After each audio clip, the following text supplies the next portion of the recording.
各位亲爱的网友朋友，大家好。师父好。今天呢，我们这个话题啊，就是叫做师父救了我哈。这个师父指的是我哈。那怎么救的呢？其实有多种多样的哈。对。就有一些呢，它是修法，通过修法呢，身体康复了，捡了条命，或者是避免了这个做手术的灾难哈。还有的呢，是使用和佩戴菩提的法物，就避开了车祸呀，避开了可能与死神擦肩而过的这种灾难啊。那是不是有这么准确呢？我们听听下面的分享与故事哈。来，好的，师父。那我先为师父带来一个美国白莲禅堂文玄师姐她的分享，是关于她的老妈妈重获新生的故事。他说：“师父好啊，我的妈妈今年88岁了，想分享妈妈走八卦受益的故事。50岁左右呢，妈妈的身体就开始出现各种问题，高血脂、高血压、高转氨酶，转氨酶就是肝脏损伤的一种指数，还有她的甘油酸酯高到了正常值的3倍。那高血脂呢，导致了动脉硬化，动脉硬化又引发了心律不齐和心动过缓，他的心脏1分钟只跳40多次，他的人经常处于眩晕疲劳的状态。医生给他做了多方面的检查，最后的结论是无药可医，心率如果再低下去就要装起搏器了。另外呢，妈妈还长期受皮肤病的困扰。我记得小时候妈妈每年春季小腿上都长满了风湿性的结节红斑，疼痛无比，经常不能下地，吃止痛药也没有用，最后只能靠激素类的止痛药来控制疼痛。除了上面这些病之外呢，妈妈还患有骨质疏松、脂肪肝、关节炎，再加上长期失眠，可以说所有的老年病它几乎都快占全了。那常年的这样的病痛和用药妈妈的皮肤变得黝黑的，它不是健康的黑，还经常被人误以为是菲律宾人。妈妈的左边的脸颊上长了一大块的黑斑，全身的皮肤经常起又痛又痒的红疹子，她都害怕洗澡。到了2018年，妈妈的小腿皮肤开始糜烂，长成一个5到8厘米大的椭圆形黑色的这个溃疡。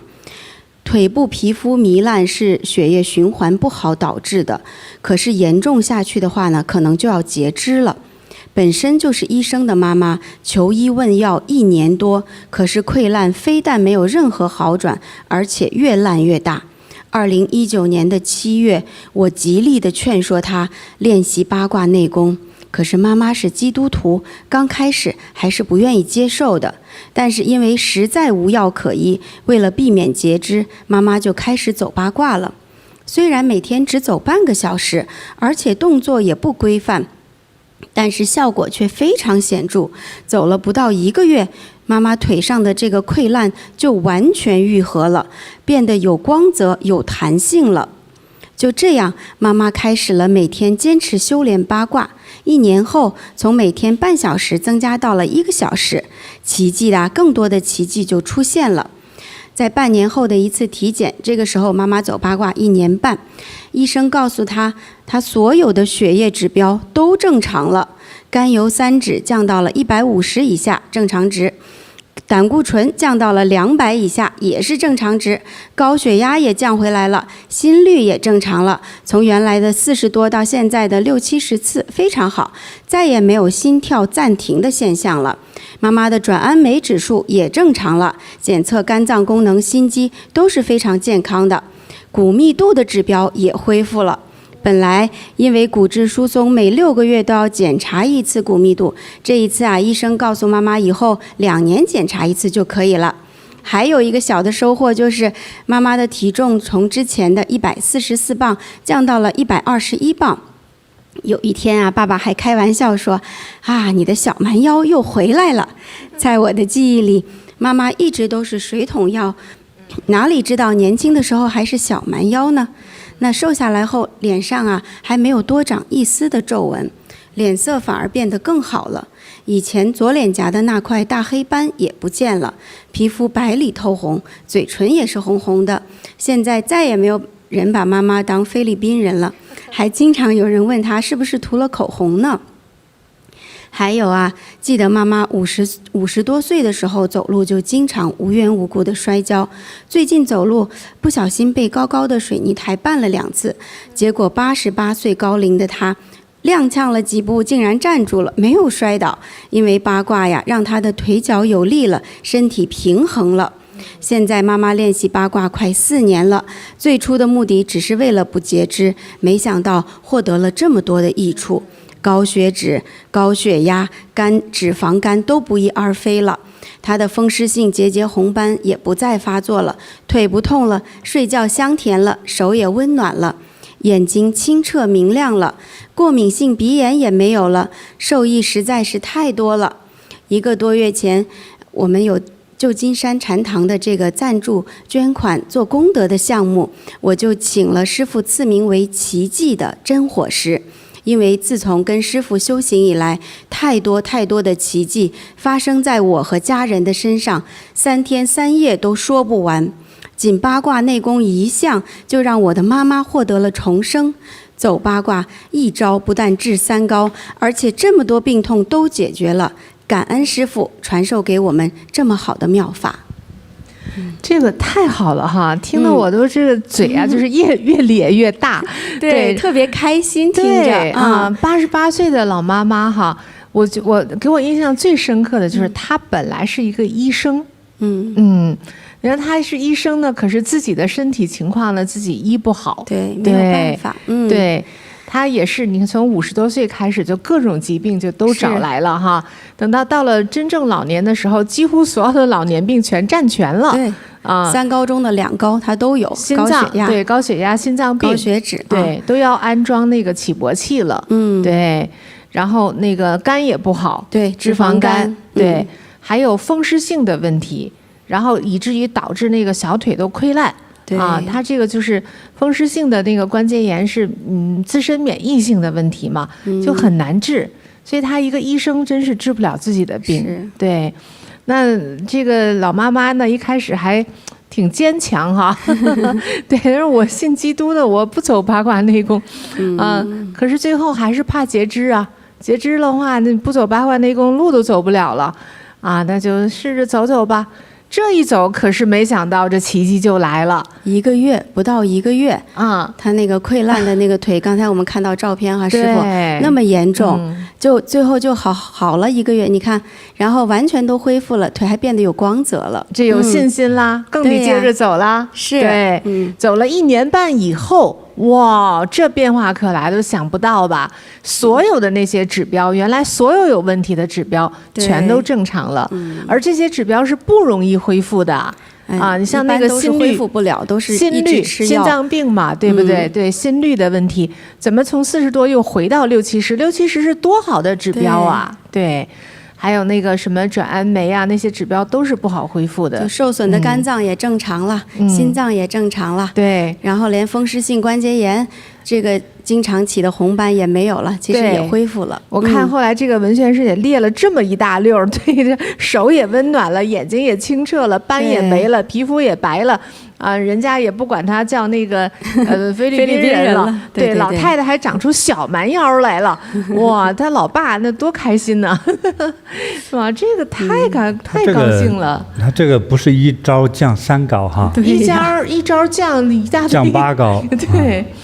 他多少个问题都好了，是，所以为什么说师傅救了我？这太救命了，师傅。他算是救了他吧？啊，这太算了，对。当然，我也纠结一个问题哈，对，这是叫对不起耶稣，还是对得起耶稣？对得起。那你的信众和子民，这病成这样了，你不管你这？我们都知道，都说上帝爱你，耶稣爱每一个人。那看到健康多好啊！是啊。对。那当年耶稣那个传法的时候，也是用神迹帮助大家恢复健康啊，对呀，对吧？哈，对，有生命才能够有信仰啊，是吧？都没有生命了，他怎么样？所以让救命最重要。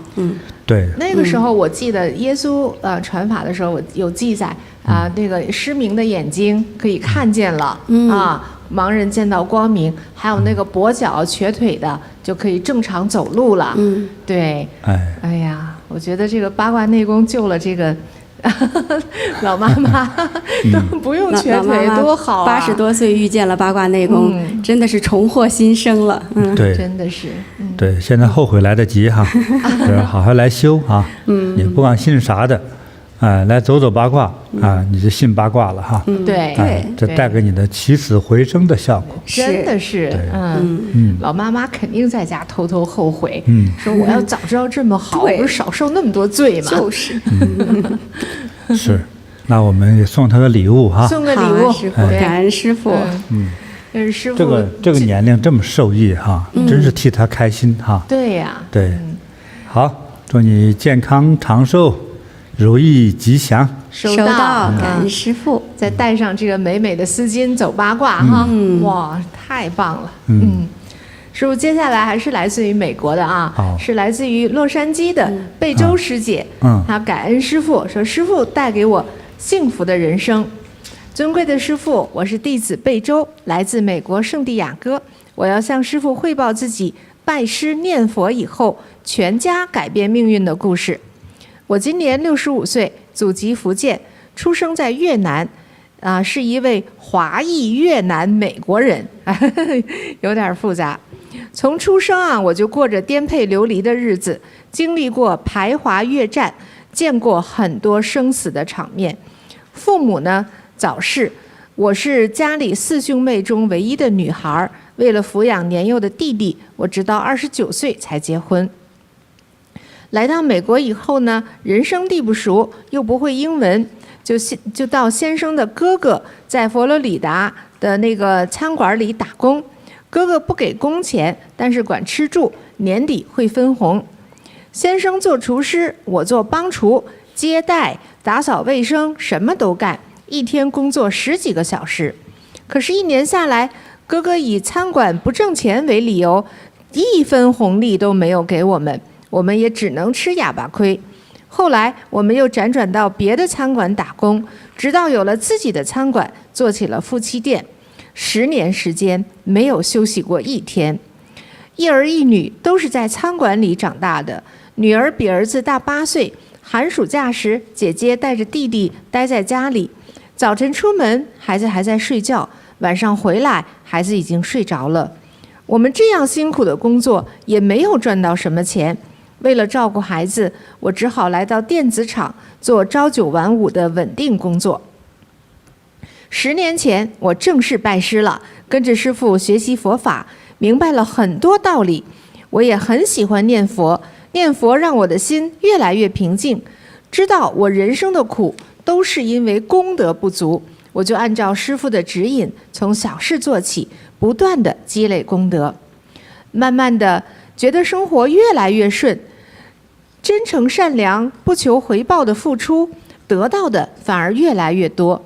不知不觉，原本透支一身伤病的身体变得越来越强壮，而且家庭收入也稳步提升。女儿一路奖学金，从纽约的哥伦比亚大学医学院研究生毕业，回到圣地亚哥，已经在一家医院里找到了实习医生的工作。今年儿子也获得奖学金，考上了加州大学洛杉矶分校，就是我们知道的 UCLA， 攻读电子工程专业。念佛让我更有能量，更有担当。不知不觉，我成了夫家和娘家的主心骨。大事小事，他们都找我们商量。我们到世界各地参加亲友的婚礼，邀约不断，似乎有了我们的驻场，婚礼才更加的吉祥圆满。我相信一人修佛，全家受益。我坚持多年为家人、为朋友念佛、回向祈福，有了效果。我还要告诉师父的是，念佛后，我家房子风水的改变。家里后院种了几棵果树，工作忙也没时间打理。这些果树在南加州也都很普遍。到了丰收的时候，分享给大家，有大枣、枇杷、橘子、芭乐、苹果、橙子，大家都说好吃，和商店里买的味道不一样，还到我家后院来查看，看我用了什么特殊的肥料。开始我以为大家只是客气，直到一个亲戚每年从旧金山开车往返20个小时，就是为了我家后院的大枣和橙子，我才相信大家真的是喜欢呀。开始我也以为是遇到了好年景才会这样，没想到怎么每年都是好年景啊！我并没有施肥，忙起来水都忘了浇，可是看到硕果累累，我才相信每天念佛做功德，万物都会沐浴在佛光的加持之下。每天早晨4点我起来上班，下午4点回家在后院走八卦，每天从早忙到晚，别人根本看不出我已经是一个60多岁的人了，连我先生都奇怪，说每天你不言不语的，家里外面都料理得井井有条，你哪里来的这么多的精力跟劲头啊？其实这都是佛力加持的硕果。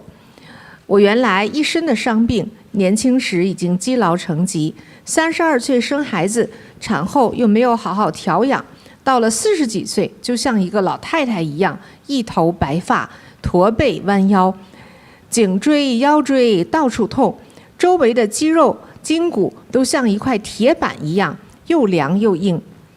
走八卦念佛让我焕发了青春，我的腰背渐渐直起来了，原来僵硬寒冷的筋骨肌肉也变得温暖而柔软了。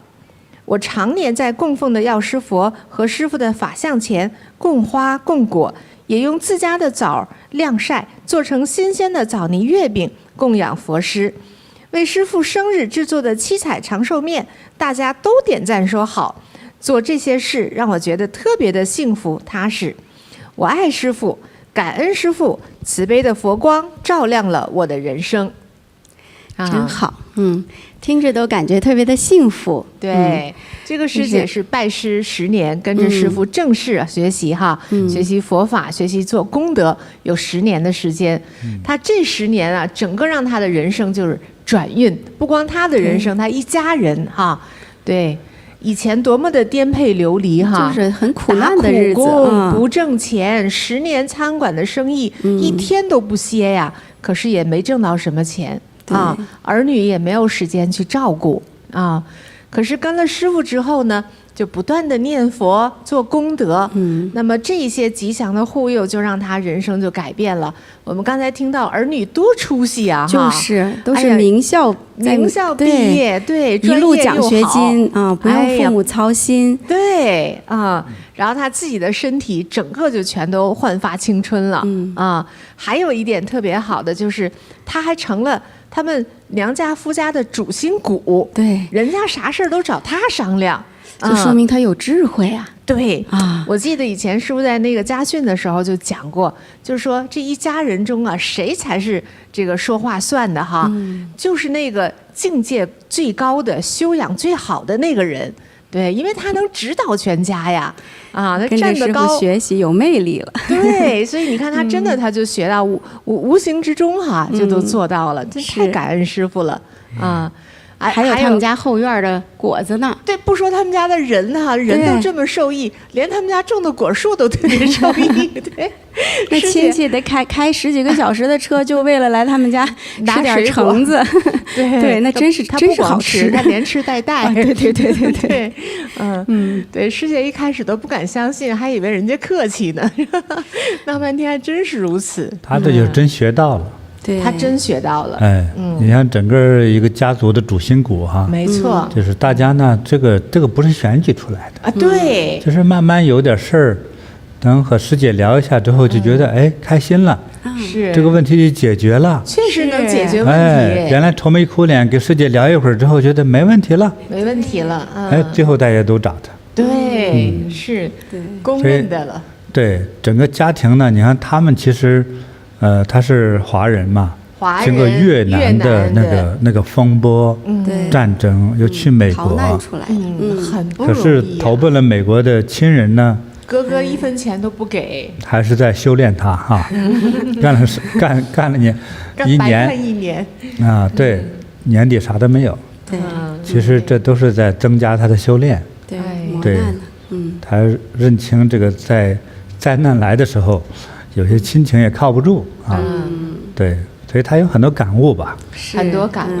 说给咱们学了之后呢，他还真受益了。对呀，他学了之后，你看他都是以德报怨哈。为这个一家人、为朋友，都是时常的去念佛祈福，为他们做功德回向。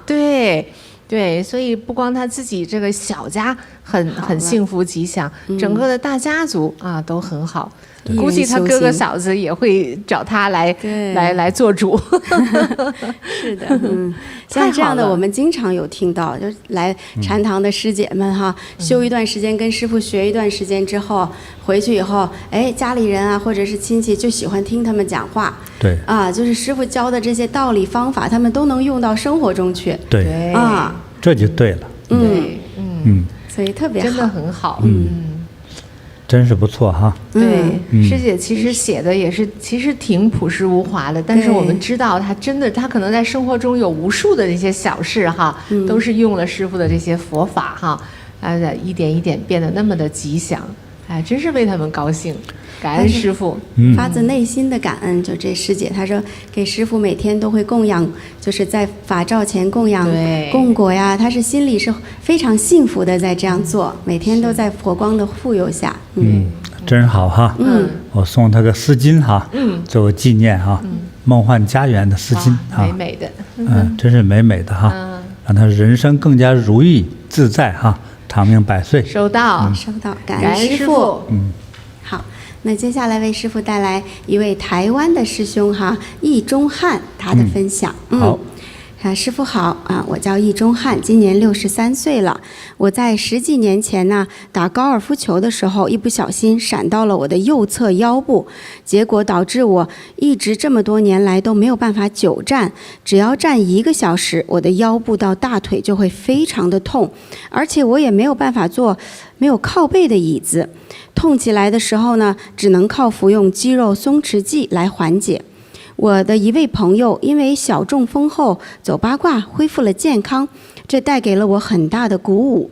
于是我就从金菩提宗师 YouTube 频道上搜寻八卦内功的相关影片，并且跟随神秘的八卦内功1到6集的视频自己学习。然后呢，隔天我就到我们附近的一个大安森林公园去走八卦。我才走了2个星期，我10多年闪到的腰就好了60%。转腰的时候，我发现不怎么痛了，也不用吃肌肉松弛剂了。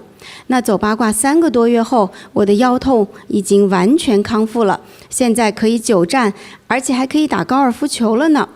另一项受益是，很多男性到了一定年纪都有前列腺的问题，那平时小便的时候就会觉得明显无力，而且明明觉得这个尿已经解干净了，可是小便后总还是会漏尿。这种情况困扰了我1年，可是没有想到走八卦1个月后，每次小便时都变得有力了，而且小便后没有再漏尿了。我还有一个很大的受益，就是戒烟。我原本有40年抽烟的习惯，在10月份我开始上了菩提禅修的健身班。第1天上课前，我还先抽了2根烟，可是结果在课程的这前3天因为抽了那2根烟，我的身体和精神上深受折磨，非常不舒服。更痛苦的是，下课回到家，我看到香烟我就不敢抽，只能用闻的，用摸的。再想想之后回到公司不能抽烟同事客户请我抽烟的时候，我内心会很挣扎，比身体的疼痛还会不舒服。可是在修炼的过程中呢，让我感觉到最舒服的是师父在加持我们放击鼓高歌的时候，师父说出来出来的时候，我闻到了香烟的味道。可是当天的衣服是新换的，香烟的味道不可能是从衣服上散发出来的。那加持完之后，我感觉我的肺部好清爽，好干净。这8天戒烟的过程的折磨，让我感受到1根烟拿起来很轻，但是放下却很沉重。在课堂上，我迎请了金色琉璃药师佛，同时也在佛前发愿，今后余生都不再抽烟，希望药师佛能加持我达成戒烟的愿望。一直到现在已经4个多月了，我不曾抽过1支烟。我真的很感恩师父。我还想发自内心的跟师父说，我的前60年一甲子之前是父母给予的生命，60年后师父就是我的再生父母，感恩金菩提宗师。台湾的易先生哈，他的受益也是蛮多的呢。对，我听到他是年轻的时候打这个高尔夫球，对，这个高尔夫球很容易闪腰啊，师傅。打的时候就是要靠扭一下腰，转腰嘛，这样对，就很容易闪到腰。对，这先生结果这一闪，受了10几年的罪，闪了10几年。对，坐都不能，没有靠背靠着啊，对，站久了1个小时就酸痛的不行了，赶快要吃点肌肉松弛剂的药来松缓一下才行。那么走了八卦内功之后呢，仅仅用了3个多月，对吧？也就是100天，这10多年的这个腰痛就彻底好了。多好，这行动自由了，又开始打高尔夫了。对，他这个效果很快。对，对，他还说我又去打高尔夫了。不是，易先生您得小心地悠着点儿哈，就要不就别打了。就是他是明知山有虎，偏向虎山行哈。对，他还是一个有个性的人。就是咱平时就是走走八卦，做做大光明，到禅堂来做做义工，好过于上高尔夫球场啊！易先生真的是干啥都上瘾呐。你说抽烟也是，明明知道抽烟不好，说非得抽是吧？那这个瘾可大嘞，抽上了抽了40年啊！说不能抽了，还得用手摸，这家伙还得闻。对，易先生很有个性的人，就哪个不能干就偏得干。可是这么有个性的，那还是师父救了他上一个健身班，你看这8天这个烟就戒了，对到现在坚持了100多天了。没拿起一根烟，对，还是恭喜啊，恭喜他的，对，那我们也查了一下哈，你们说嘛，对，我们查了那个，就是关于这个肺癌哈，对，与吸烟的数量哈，对，就是不吸烟人群呢和吸烟人群，哪个人群得肺癌的几率？吸烟人群高啊。对，我记得看那个研究，不是说在得肺癌的这些病人里边去做研究嘛？对，好像有10%几是非吸烟人群，不抽烟的。对，那剩下的80%、90%都是抽烟的。你看这个比例多高啊，差别是非常大的。所以对，所以赶快刹车呀！那个不要再抽了。香烟盒上不都是写着吗？画着怪可怕的那个样子的哈，还写着吸烟有害健康对，容易得癌。可是这人就是看着那个盒那样，他还是有的时候忍不住。所以只有来师父这里学习禅修，上了健身班，修了大光明，这看见烟抽起来都难受，就摸起来也不舒服了。坤尼师姐，我记得你昨天还接待一个学员，是不是跟你分享他戒烟的这个故事啊？昨天我们在这里也是感恩师父慈悲，一簇降三高的活动哈，马来很多的朋友都来了哈，来了以后我们也是有机缘和他们交流。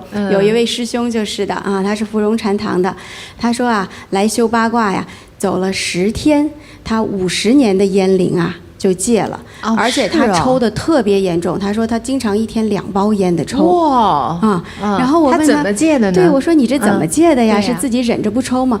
他说不是，就是特别不想抽了，自己就不想抽了。对，就是不想抽，10天就戒了。哇，那之前还有一个故事呢，老师，我知道那是马来西亚娇来禅堂的一个师姐，她是从小的时候8、9岁的时候就在农村干活嘛，对，就他们那儿的男人女人都抽烟，所以她从小的时候8、9岁跟着地里干活的时候就一颗烟就这么抽，对，所以等她对抽了几十年，只有是怀孕的时候为了宝宝好而强行忍着没有抽烟，这宝宝一生下来马上就叼一根烟卷就开始又抽，对，就是这样的一个大烟瘾。然后到了禅堂来呢，也是上了健身班，他第1天回去吧，就习惯性的上厕所就得一边抽烟一边上厕所，对，习惯性的就叼了一根烟，怎么一吸觉得这烟味儿不对呀，不好，怎么这么难受啊？好，就没吸了吧。上完厕所之后说不行，我得换包烟，这包烟保证放坏了，就下楼上小卖店又买了一包新烟上来，再一吸不行，这烟也是不对劲儿，这味儿太难受了，从此再也不能吸烟了啊！对，就好了。神奇不神奇？对，我觉得菩提禅修太神奇了，我天，那真是减少了多少肺癌的患者呀，师父！这个让我想起哈，咱们这个家里头用的抽油烟机上头可以更换的过滤网，那个烟油子啊。如果就是说哈，你今天你就是每天并不是一日三餐都做饭哈，就是说，比如说2天做1顿饭，对。但是呢，你这个抽油烟机那个上头呢，那个油哈，其实已经存了大约半斤或2两到半斤左右的油，是的，就粘在上头，是，还有很多变成油泥，黏糊糊的，黏糊糊的，特别难清洗啊，没法洗，是的啊，就找那专业的人才可能会洗一点，是吧？那我再回头说，你抽烟10年到50年哈，那个肺抽的烟里头就是那个肺真给废了，就是对呀，都成啥样了？那不叫肺，叫废品哈。那你想那些烟油去了哪里了？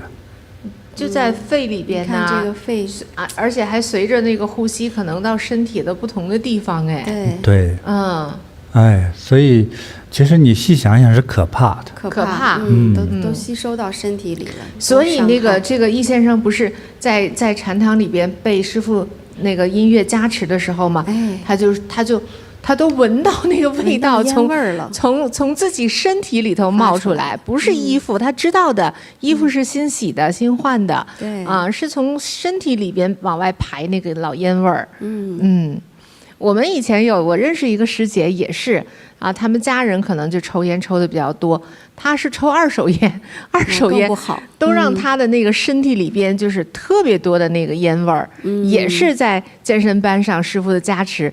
我们师姐其他的师姐帮他加持的时候也是，就都闻到他那个烟味儿就往外弥漫的，啊，都是这样的。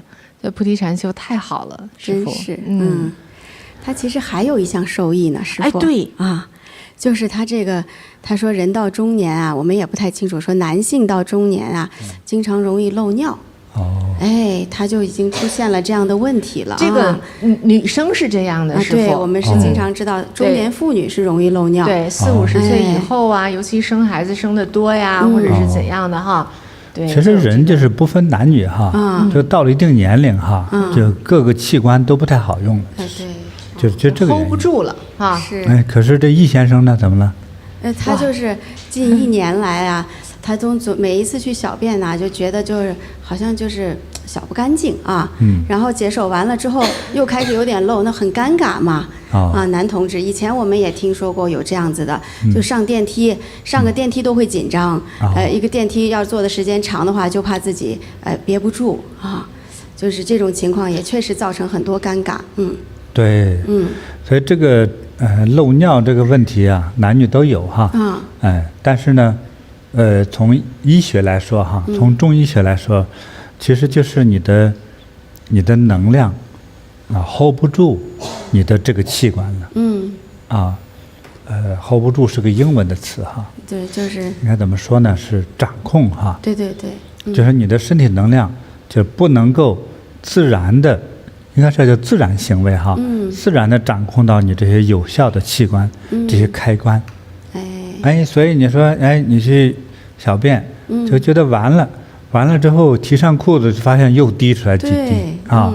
对，它这就是能量问题，就使得你那个开关不好用。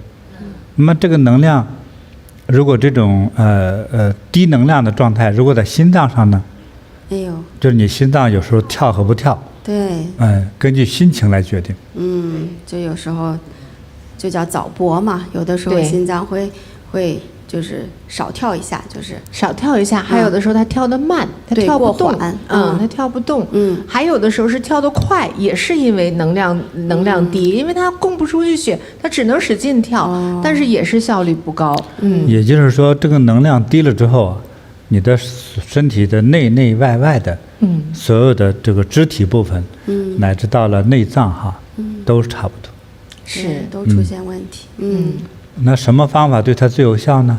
八卦内功。对，1个月对，所以我们一说八卦内功，说起来说，哎，这个人真会宣传哈，什么都加在八卦内功上。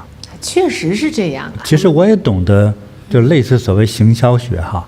我们说这么多，你就不如说它只对关节炎有效，大家说治人他治关节炎，它就容易宣传。为什么我们像傻子一样？怎么八卦内功怎么解决了那么多人的问题啊？它确实解决了是那么多人告诉我，我又不能编谎啊，对不对？它真是这么有效，所以它有效的原理可以引起大家的思考。对，首先一个就是说让你能量增强，是吧？那像灯泡一样，该自然亮自然亮。像一个特别勤快的人一样，该几点钟起床就几点钟起床。你的腿脚不好使是能量的原因，能量增强之后腿脚就好使了。对不对？它是首先第一个这个作用。之后在走的过程之中哈，还有个康复作用。对，这个康复的作用哈，等有空的时候专门把它这个康复作用的大概概念再给大家介绍。今天就当做一个谜哈。好的，总之反正就是走就好了，只要是走八卦，得健康，身体就各项受益。可能有一些都是自己根本没有预料的，得到受益。好，送易先生一个八卦的一个外套哈，看多漂亮！这个是戴帽子的哈，对，非常方便的，很舒服的穿上。对，什么季节都能穿哈。是春夏秋冬。棉的，这我们设计的可漂亮了。后头还有字儿。八卦内功，对，八卦走一走。对，你看看，活到99。对，这是师傅亲笔题的，金色的八卦内功，多美呀！好，祝易先生健康长寿，收到，天天快乐，收到，感恩师傅。接下来是我们来自韩国的一位师兄金然师兄，他呢，我们听听他的这个故事吧。尊敬的师父您好，我是来自于韩国鞍山禅堂的金然，今年64岁。我原来的职业是射箭运动员教练。12年前，我得了前列腺癌，去医院做了手术。不久后再次复发，又做了放射线的治疗，这让我的身体受到了严重的损伤，经常会有胸闷、呼吸困难，严重的时候就要叫急救车送到医院里抢救。还留下了严重的膀胱炎后遗症，还经常会漏尿、小便失禁，所以我一直都是要穿纸尿裤。为此，我不敢跟朋友们聚会，也不敢出远门，心情一天比一天低落，身体状况越来越差。为了增加营养、平缓心情，每天吃大鱼大肉，再喝点小酒。可是这样一来呢，我的血糖值就不断的上升，一直上升到接近17了。而正常值是6.1以下哈，我觉得全身无力、无精打采，连头都抬不起来。到了医院呢，医生说我的情况非常危险，再持续下去就会引发尿毒症和昏厥了，让我马上住院治疗。我住院了2个星期，出院的时候呢，医生给我开了很多药，每天要吃9粒药。就这么一大把一大把的吃药，可是还是没有太大的效果。我的空腹血糖值还是维持在15左右，离这个正常值6.1还是很远的。严重的时候呢，还要打胰岛素。医生呢要我改变饮食习惯，不要再吃甜食了，让我吃粗粮，我都照做了。后来我又戒掉了吸烟的习惯，也不喝大酒了，偶尔和朋友相聚，也就是小酌一下，吃清淡的饭菜。但是血糖还是忽高忽低，持续8年多了。后来我的视力也越来越差，看什么都很模糊。眼科医生说，视力模糊是因为血糖太高导致的。如果我的血糖不能很好的控制，再继续下去，我的眼睛就会失明的。听到这句话，让我的内心更是雪上加霜。那些日子，我天天都绝望地想，我本来是一名运动员，身体应该很健康、很棒的。可是到现在我这种状况，我这么活着还有什么意义呀？我还要熬痛苦多少年呢？哎呀，就想干脆要了结生命，来逃避这种痛苦。我的朋友是鞍山禅堂的菩提弟子，他的法名是蓝介。在2022年的9月份，他听说了我的情况之后，就来找我，让我跟他去走八卦。我是一名运动员也是教练，我根本不相信运动可以控制癌细胞，还有降血糖。围着树走圈圈，可以把医院治不了的病治好吗？我常年都坚持在公园里散步，也做简单的运动啊，不是也没有逃过疾病的困扰吗？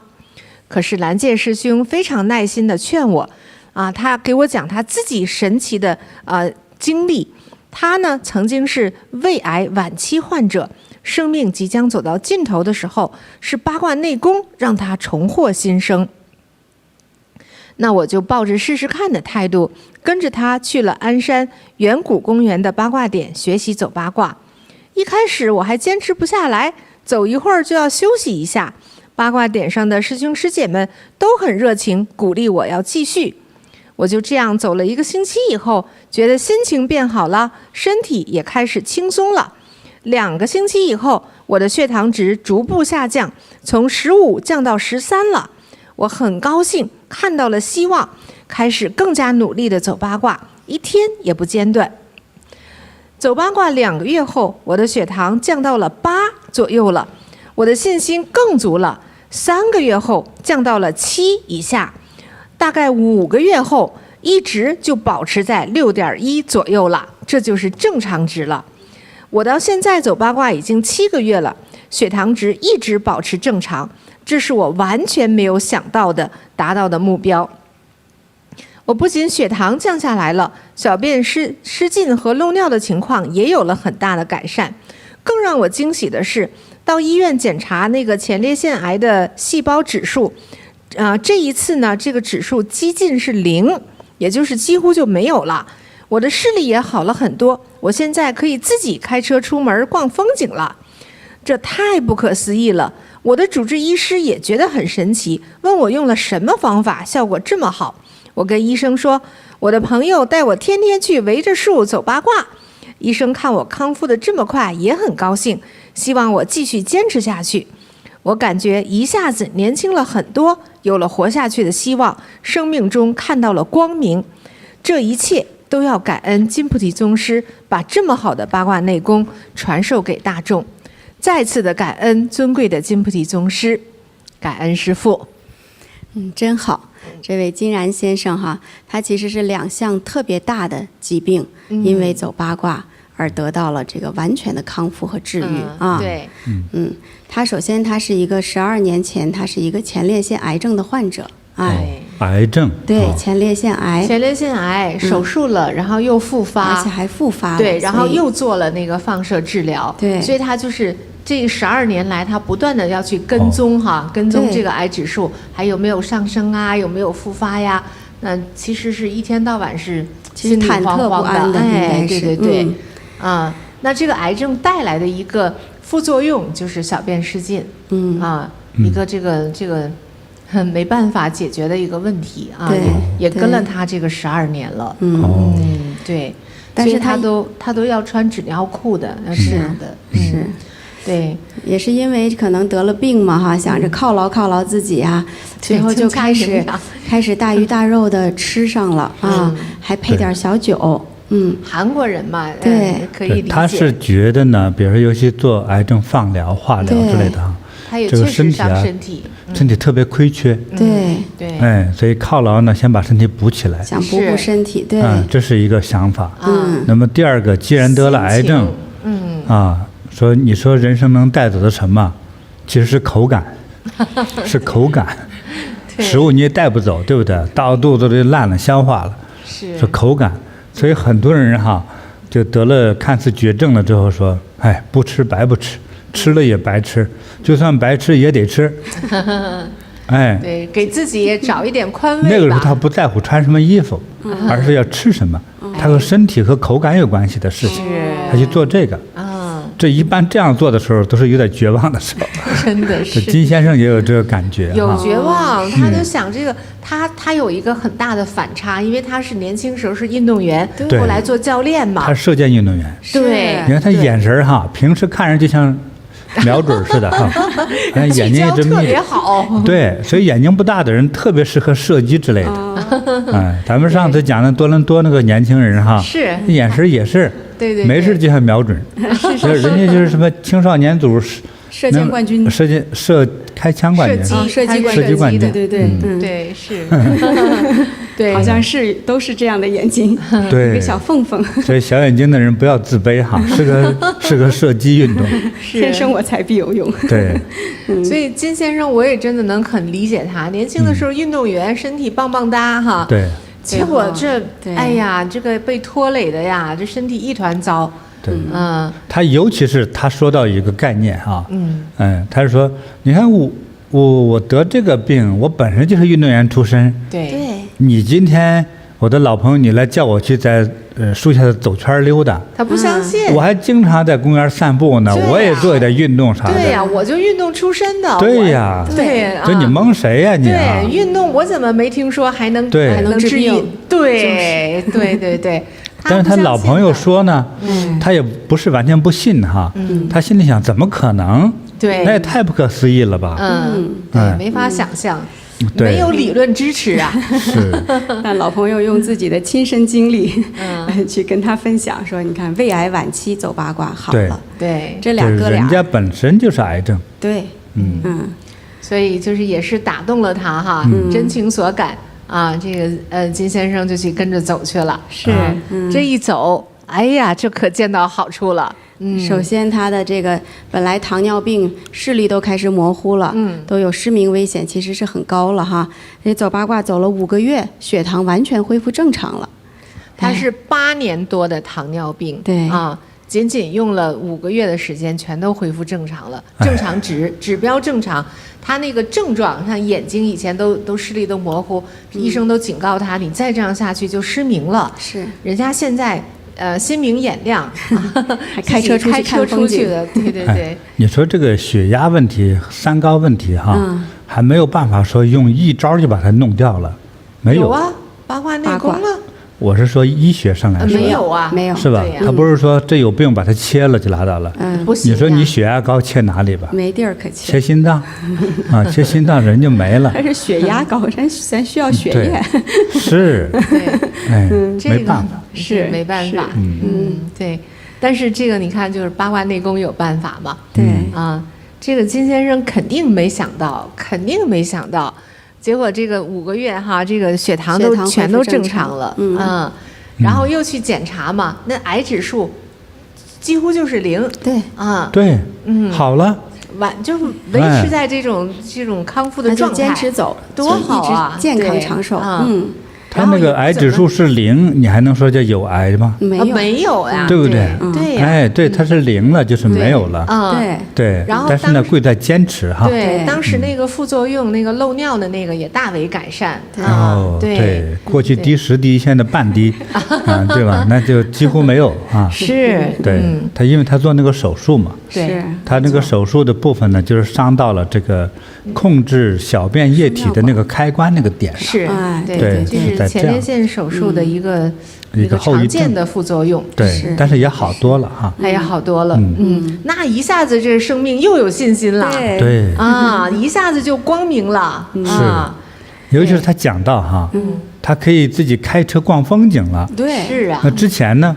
之前门都不出啊，然后眼睛也看不见，哪能开车呀？之前他就是自己往外走路都困难，对，不敢了。走到哪还得带着纸尿裤，生怕一脚给踩空了。是，又穿个纸尿裤，眼睛又看不见像个老宝贝似的哈。你这小孩半岁以内弄个纸尿布没事儿。你说你这老大不小了，都有纸尿布。说自己那个信心哈，就没有了。确实是没有，还看不清楚。对，你再有高血压，还经常头昏、脑胀，怎么敢开车呀？对，现在可以开车了。对，哎呀，所以让他一下就看到了人生的春天哈。就是人生有希望，真是替他高兴。哎呀，恭喜他哈！太感恩师傅，感恩师傅八卦内功，太棒了。给他也送一个礼物，我送他一个。咱们定制的哈，大号的铜制的金刚杵哈，太棒了。对，让他就是遇难成祥哈，哎，对，让他这一帆风顺，还要避开无论是疾病还是什么邪气哈，对，还有长命百岁哈。收到，感恩师父，感恩师父。还有呢，就是送给介绍他来修炼的他的老朋友啊，蓝介师兄哈，好，送给你哈。云端普洱茶一饼哈，太棒了！祝你健康长寿，收到；如意吉祥，收到；长命百岁，收到。感恩师父，我估计师兄一定会把茶叶带到八卦点儿跟大家分享的。哎呦，你先给人计划出来了，你这么一说吧，他不分也不好意思。他肯定去，你看他把八卦内功介绍给大家，他是一个非常慷慨、乐于帮人、助人的这样一位好师兄。咱们弟子都是这样的，师父。对，觉真确实有村长的这种风度哈，所以每一位村民哈都计划好了。对。好，师父接着听啊，接着听。好，师父，接下来是来自美国洛杉矶一位如伦师兄他也是一位非常有趣的分享师父哈。他说新年的时候听说师父要亲自为我们上头香，弟子很激动。看到师父新年头香的祈福内容后，弟子更是激动了，因为在新年头香的祈福内容里有一项是事业兴旺，家宅鼎盛。因为弟子现在正在读研究生，今年正好要毕业了，面临要找工作的问题，所以弟子就选择了这一项。那说到弟子读研究生呢，这也要归功于师父和佛菩萨的加持和护佑。记得那是疫情刚开始的第2年，弟子正在参加师父在网络上教授的念佛班。有一天跟着师父念佛的时候，弟子感觉自己的身体好像是散发着白光的半透明体，很是清净自在。那天课程刚结束，我老婆就兴冲冲地对我说，有可以在家读研究生的机会，并且有朋友已经做了充分的研究，结论就是呢，这个机会非常好，还可以进入大科技公司，不需要电脑专业背景就可以报名。当时我就心想，这应该是野鸡学校吧，或者是以赚钱为目的的短期培训班。后来在老婆的再三催促下，研究了一下资料，发现是正规大学，其中还有一个是常青藤的。可是弟子的心里还是不太确定，心里就嘀咕着，难道现在名校也开始骗钱了？弟子就接着研究，才发现是在疫情的背景下，很多大学的课程都改成了虚拟的，学生呢可以选择适合自己的学习方式。长话短说，后来弟子就顺利地进入了宾夕法尼亚大学的资讯技术专业学习。我的老婆有一个朋友也一起报了名，他的本科还是洛杉矶大学加州大学洛杉矶分校，就是名校毕业的呢，可是他最后都没有被录取。回头看来从一开始弟子跟着师父网络念佛，感觉身心光明，到念完佛后马上老婆就送来资料，而且资料已经是整理研究出了结论，再加上老婆再三催促弟子要去报考，最后弟子优于比自己更好学历背景的朋友被录取了，再加上还能在家学习，照顾小孩家人，学费比同等级的名校便宜1半多。这整个的过程都让人感觉是佛菩萨和师父在给弟子指引前进的方向。那弟子现在已经在读上这个研究生了。话说回到这个今年大年上头香，弟子选择了事业兴旺、家宅鼎盛的头香后，弟子犹豫了好几天，因为过去1年多都在上学的关系，所以当时这个头香是3800的这个价格，对于弟子来说也不是一个小数目。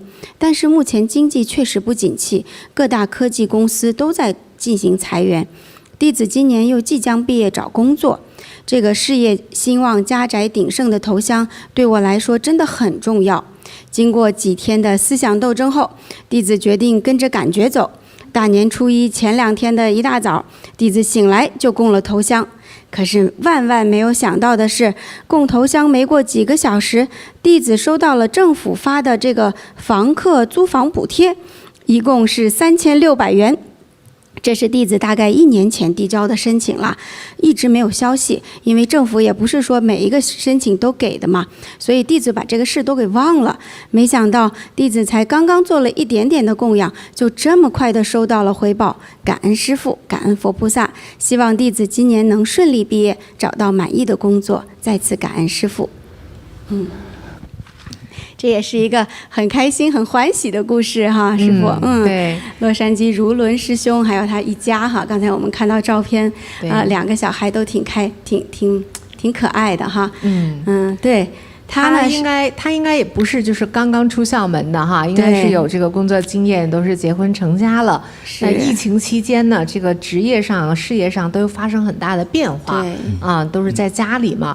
对，那他呢正好就是也是老婆给送过来了一个消息啊，在家里可以读研究生，可以深造，那么以后的事业会更好。是。那这个消息是怎么送来的呢？是他在网络上跟着师父这个念佛班，哎呀，正是那种境界特别好的那种情况下，就来了一个好消息。对，大家也相信也是佛菩萨的指引，佛光加持了。对那他也很顺利，还真考上了，而且是名校，是滨州大学嘛哈，对，是名校的。常青藤。对，很顺利的就考上了。考上了呢，那就读到今年的话，就是2023年要毕业了。那师父就推出那个新年上头香嘛，他就特别需要事业兴旺、家宅鼎盛的这个祝福，就是要这个呀。因为要找工作，现在经济也不景气，不好找啊。很多科技公司都在裁员。对呀。他学的是科技管理类的嘛，哈。对，他最需要呢，又有点囊中羞涩。对，这个钱呢，又犹豫。做了好几天思想斗争，说不行，我还得要这个师父的祝福就点了这个头香。结果没想到这个刚花出去这个钱几个小时，收到政府邮件给他送来了3600，几乎就跟那个头香钱是一样的。对，挺有意思的哈。是，这疫情期间，美国政府做了一些事哈。对，可能这个对一些家庭哈，租房子的、付房租的哈。给那个租房补贴，对，减缓一些经济压力。是，你看他几个小时之后就收到了这个政府给的这个补贴。可是他都1年前的事儿了，他早忘了，早都忘了。因为有了这个供养之心，所以才收到这个邮件，就那么巧。也就是收到这个钱，并不是你绝对能收到。对，你要幸运的话收到，就不给吧。对，是这样子。所以他太幸运了哈，真的幸运。对。那么接下来今年毕业之后呢，等于他这个科技管理哈，这个文凭又拿到了，是，这样为他找工作呢又增加了很多方便性。是，而且他也点了头香嘛，对，师父啊，佛菩萨也在护佑着你啊，对，也很真的是祝福师兄能够顺顺利利的找到一个好工作。好，送给这个如伦师兄呢一个镶银丝的天珠哈，祝你这个事业呢比较兴盛顺利，还祝福你全家呢如意吉祥啊！收到，对，幸福快乐，收到，感恩师父。好，师父，今天我们这个给师父汇报的特别多师兄又来了一位哈，美国白莲禅堂的黄汉明师兄，他也很开心跟师父来分享，他是告别痛风，还有洗肾的这样的痛苦。师父好，我叫黄汉明，今年70岁，从不到20岁开始我就开始做生意，那个时候几乎每天都有应酬，呼朋唤友，吃遍了当地的各大餐厅，享用着各种海鲜和肉食，可以说无肉不欢，无酒不欢，有时候一天都吃4-5顿。那个时候我很享受这种生活。到了35岁的时候呢，就有了痛风的症状了。有一次去餐厅吃饭，刚吃了几个生蚝，就引发了脚趾痛，还有脚后跟痛。那他还接着吃，吃完饭呢，只能用另一只脚，一脚痛，另一只脚好在还不痛嘛，只能用另一只脚跳出了餐厅。后来这种疼痛和肿胀逐渐从脚趾、脚后跟扩展到了肩关节、肘关节，还有手指关节，疼痛的程度也越来越严重，是那种抓不到的骨头里边的痛。晚上睡觉啊都要把那个腿脚垫高，才能缓解一点疼痛。小便呢，发现呢都是泡泡啊，冲几次都冲不干净。这种小便里边有泡泡呢，就是小便里边漏出了很多蛋白质，就说明肾脏的那个过滤功能出问题了啊。蛋白质漏出来，你这个身体就越来越不好呀啊。痛风发作的频繁也越来越多了，开始的时候是1年发作1、2次，后来是随时都会因为某种饮食不当而引发。我试图用药物控制，可是这些药物治标不治本，只能临时消肿和减轻疼痛，但是副作用又很大，除了伤胃也给肾脏带来了额外的损伤。终于在我48岁的那一年，因为痛风最终引发了我的2肾衰竭，肾功能日益恶化，不得不进行洗肾。洗肾呢，就是每天早上需要手动操作2个小时，晚上睡觉的时候呢，用机器洗10个小时。繁琐的程序中，我常常产生头晕的感觉，并且洗肾的过程一不小心就会有细菌感染，不能疏忽，非常辛苦。然而，洗肾并没有给我的2肾带来很好的改善，最后医生建议我换肾。在经历了5年洗肾的痛苦之后，2006年12月17日，我53岁的时候，终于等来了一个新的肾。当时换肾的手术很成功，可是1个礼拜之后，医生的一份报告又给了我沉重的打击。报告显示，血液中肾功能的指数肌酸酐为2.46，这个男性这个肌酸酐的正常值呢是0.8到1.2，那它2.46呢就已经超标很多很多了。对，那当这个肾的这个严重病变的时候呢，就这个肌酸酐的指数就说明这个肾的严重病变的这个程度啊，它这个时候其实又不行了。因此，医生又给我做了进一步的化验，发现肾功能仍然有衰竭的迹象。医生说，根据我当时的情况，这个新换的肾呐，最多也就撑2年。医生说换肾也不能消除我的痛风，痛风还是会发生的。当时我的尿酸指数是11.5，尿酸指数就是说痛风的正常值是2到8.5，它11.5也是超出很多了。听完医生的话，非常紧张，于是到处寻找，尝试一切可能的有效的办法来延长肾的使用寿命。营养师建议我要控制饮食，保持好的生活规律，还要经常锻炼身体。我就严遵医嘱严格控制饮食和作息时间，甚至小心到每次用餐的时候都要称食物的重量，查阅营养成分有的时候都吃不饱，不得不忍饥挨饿。这样坚持了1年以后，有了一点点的效果。我的这个肌酸酐的指标呢，从2.46降到2尿酸指数也有所下降，但是还是超出正常值的。于是我继续通过苛刻的饮食和健身来保护双肾。就这样，我谨小慎微地过了10年。虽然指数还在正常值以外还是没有恢复正常，但是呢，我努力的还是让这个指标呢稳定下来了，也不敢有丝毫的懈怠，总是担心指数会再度升高，每天都忐忑不安。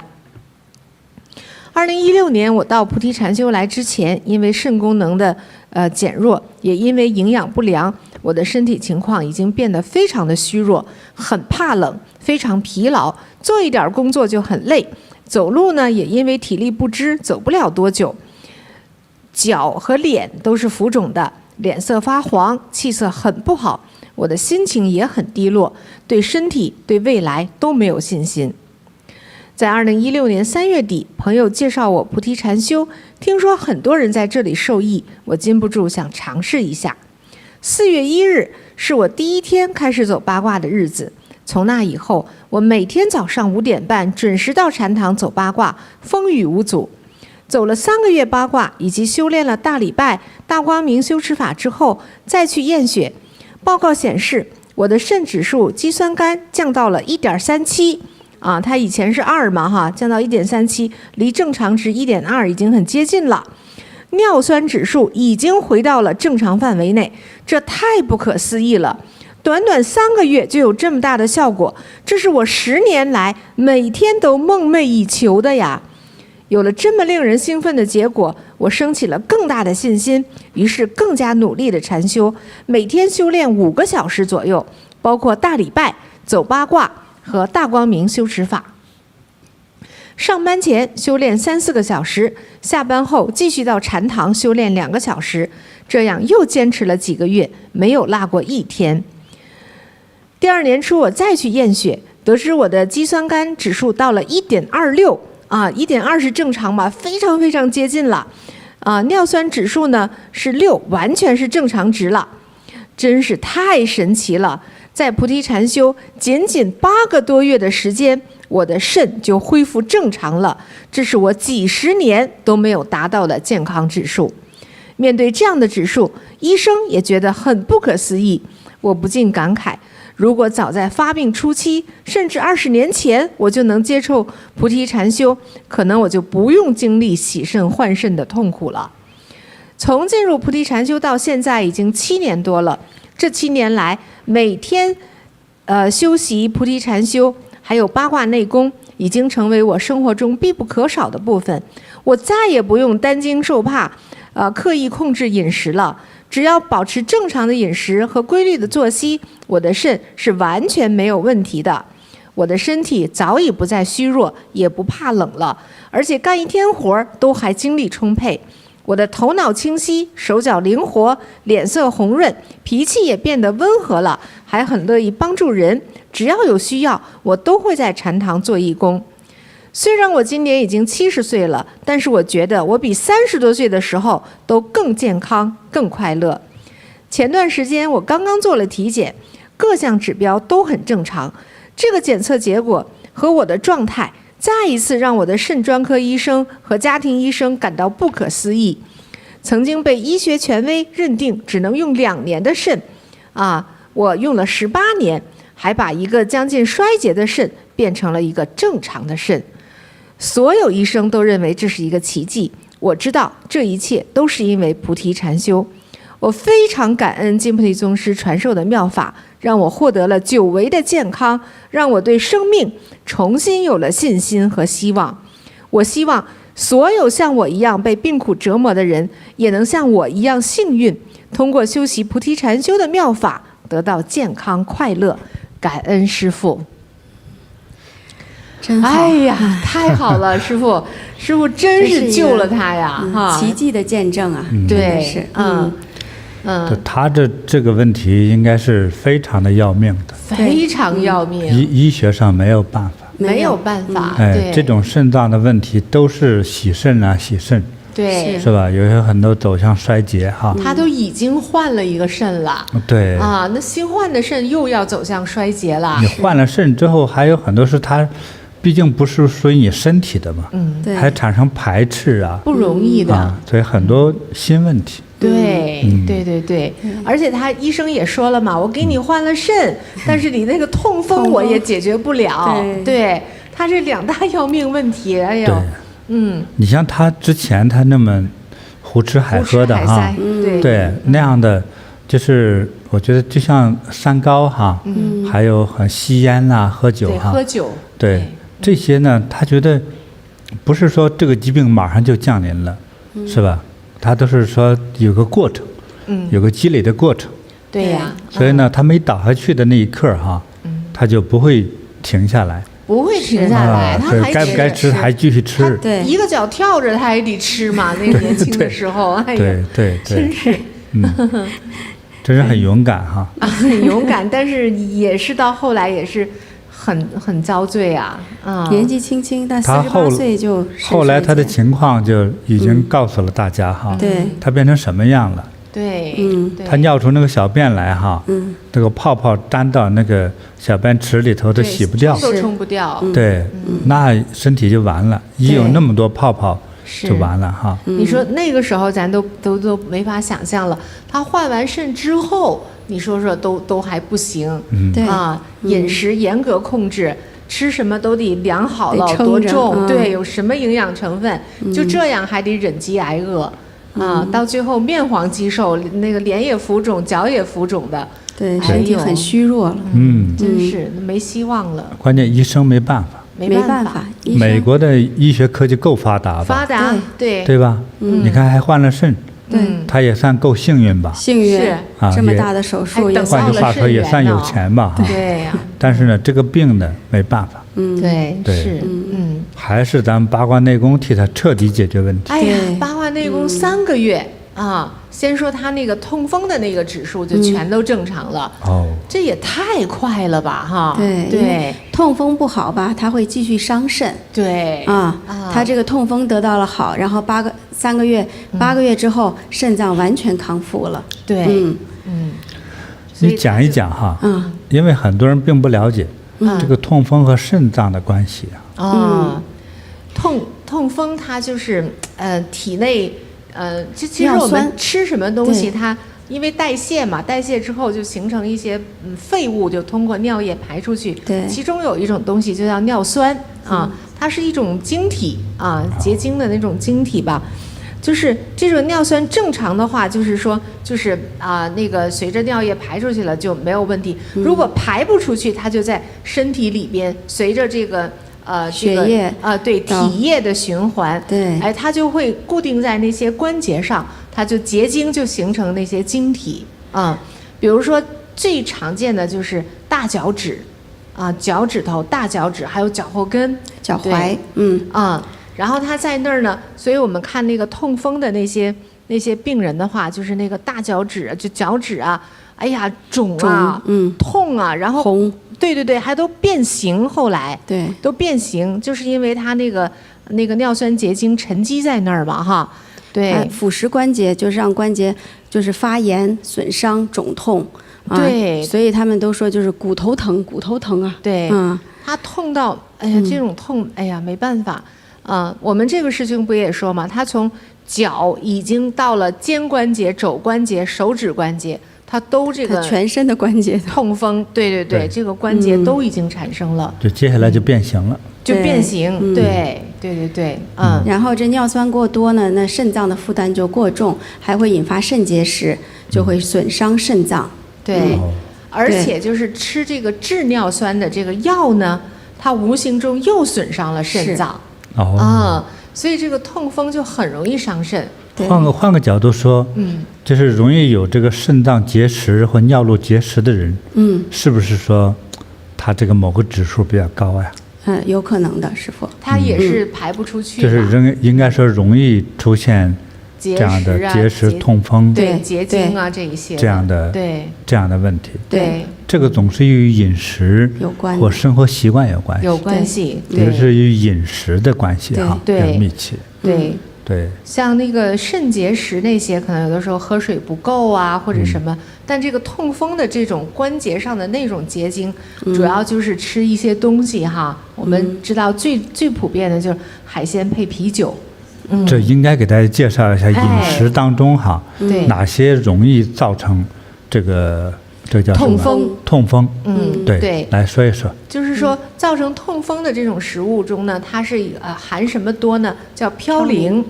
说这个物质含的高的呢，你吃多了之后就容易造成痛风那么什么那个食物有这样的嘌呤呢？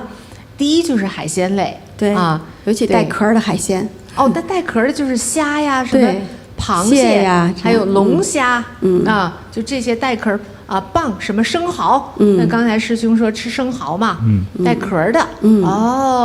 海鲜类。还有那个鱼子鱼子也是高嘌呤的哈。这是海鲜类还有就是大鱼大肉了，大鱼大肉对，就是肉类。牛肉、羊肉、红肉比较，猪肉都比较多，是吧？还有这个肉类的那个内脏，动物的内脏，对，大肠心肝就这一些的，也是含嘌呤很多的。刚才那个师姐你说到牛肉、羊肉这一些所以它有一种吃法，就是涮火锅嘛，就涮火锅这种就是特别容易高嘌呤。啊，特别容易痛风啊，因为一涮嘛，就什么都在里头涮，它哎呀，就浓度非常高，那个嘌呤浓度非常高。是哦，对，所以还是少吃火锅。那是不是素食当中就少了这个东西啊？素食当中，只能说相对少，但是有一些素食含嘌呤也是比较高的，比如说蘑菇类，对啊，海藻类就是海带、海藻类，还有那个豆类相对也高一些，对，所以也要注意不要过量食用。对，他说黑豆、黄豆哈，吃多了之后也容易这样。是也容易，对，就不能多吃，什么东西多吃都不好。再就是蘑菇哈，对，蘑菇，对，对，但还有啊，就是师傅，我们讲三高的时候，我们的这个无糖行动啊，这个糖不是好东西，糖也会形成痛风，对，这个糖代谢后就会产生高嘌呤，然后就会变成尿酸，导致痛风，所以爱吃糖。爱喝饮料，碳酸饮料，尤其是碳酸饮料啊，有年轻人啊，很多年轻人痛风啊，都是喝碳酸饮料喝的太多了。我记得上一次那个直播中我们有讲到的时候是台湾嘛哈，那个政府做了一些那个大学生刚入学的大学生18、19岁的，给他们做的那个体检的调查，他们很多人那个高尿酸呐，对啊，怎么年纪轻轻的怎么就会高尿酸呢？估计就是碳酸饮料。什么涮火锅、撸串儿，什么这一些吃法，造成的。现在很多这个专门来毒化青年人的那个小餐饮店哈，就是做的都是人工加工的各种的，从喝的，到吃的，他尤其是很多青年人晚上熬夜哈，尤其是大学生，离开了父母的家庭之后呢，就是第一个晚上不睡觉。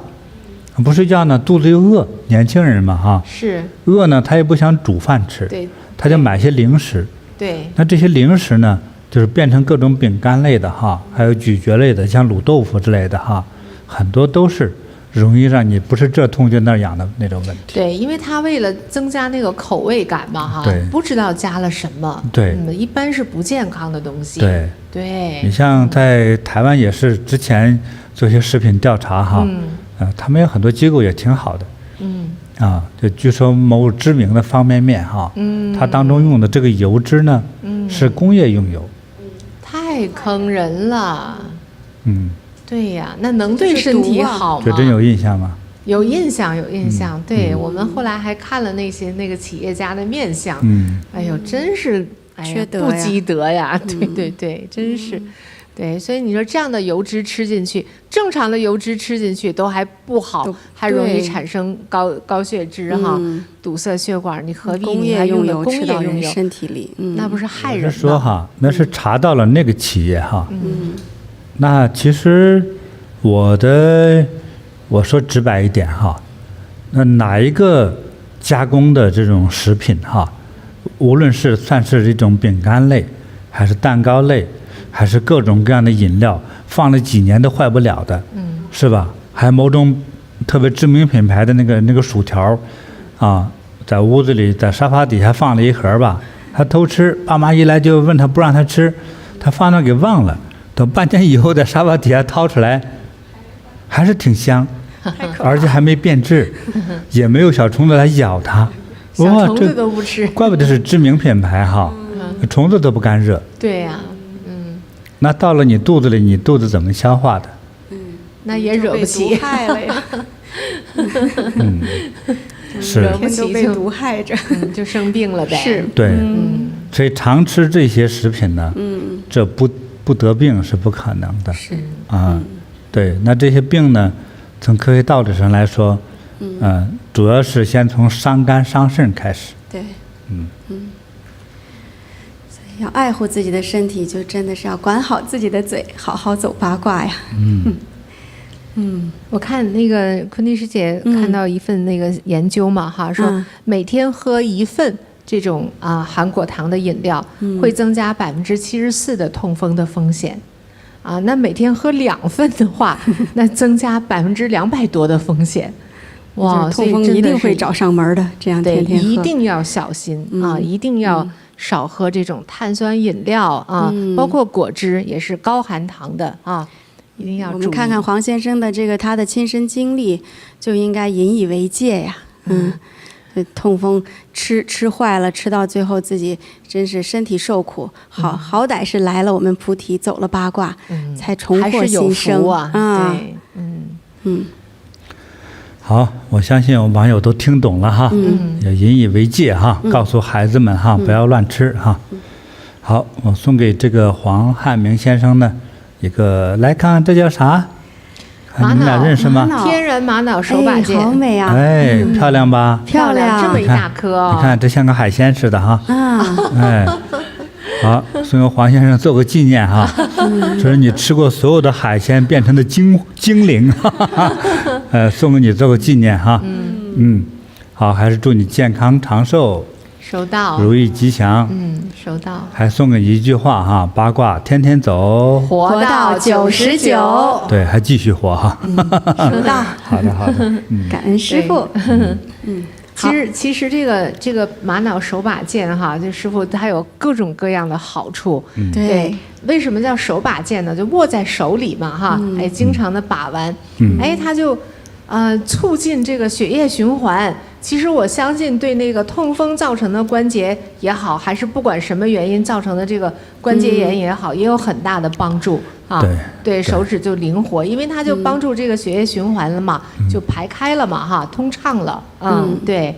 还有就是放在枕头边睡觉也会睡安眠啊，一直到天亮啊，它也是安神的。安神镇静啊，有助于睡眠的。这个手把件特别好，特别美，每一个都不一样哈。网友到独一无二的。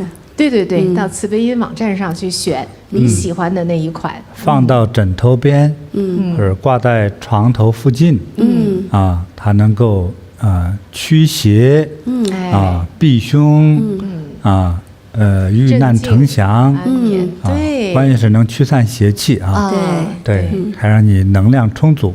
是，我记得师父还说，如果心脏弱的时候，就放在胸口这儿转一转，是，马上就舒缓了。对，你看前头那位老奶奶哈，她那个腿哈，那颜色那样子，你如果有这个手把件，每天哈刮一刮，磨一磨，刮上它380多次来回哈，不要太用力哈，就拿着这个东西来回轻轻的在那摩擦，轻轻的，因为很光滑，不会摩擦坏的哈。对，它那个气血很快就通顺了。其实女生用它来做美容也挺好的。是，对，刮脸，刮哪儿，它会把你那些黑色素给吸走哈，对，让你的容颜焕发。感恩师父给我们这么好的宝贝。好，网友们赶紧去选择吧，真的是为数不多了。对，好，那师父接下来再给师父带来来自白莲的林玉哈，也是他的一个真的是非常显得遇难成祥的故事哈。他说：“师父好，我是白莲禅堂的林玉，深深感恩师父救我于命悬一线，让我遇难成祥。”就是最近1周呢，湾区每天都有不同程度的降雨。2月28号，就是最近呢哈，周2早上开始下雨，我就像往常一样开车去公司，在去的路上还是下着阵雨，高速公路上时不时的有一些积水，我也跟着车流，大概在正常车速65英里左右行驶。虽然不是高峰，但是车辆还是川流不息的。我心想，于天要小心驾车。高速上有4条车道，我呢就在左边第2个车道。就在这时，我遇到了一段小的积水，受到积水的冲击，我的车开始有些打滑了，车身就左右晃动。我想尽力稳住方向盘，但是方向盘突然失控了，车底像抹了油，不受控制。接着我的整个车体左前方撞到了左边高速公路中间的护栏，由于惯性呢，车体的左后方又被撞了一下，车就开始高速的向右滑动。由于巨大的冲击，我戴的眼镜也飞了，感觉有东西把我团团包围，看不清前方的任何东西，我的整个人都懵了。我想我完了，但是心里还有一个强烈的念头：师父救我！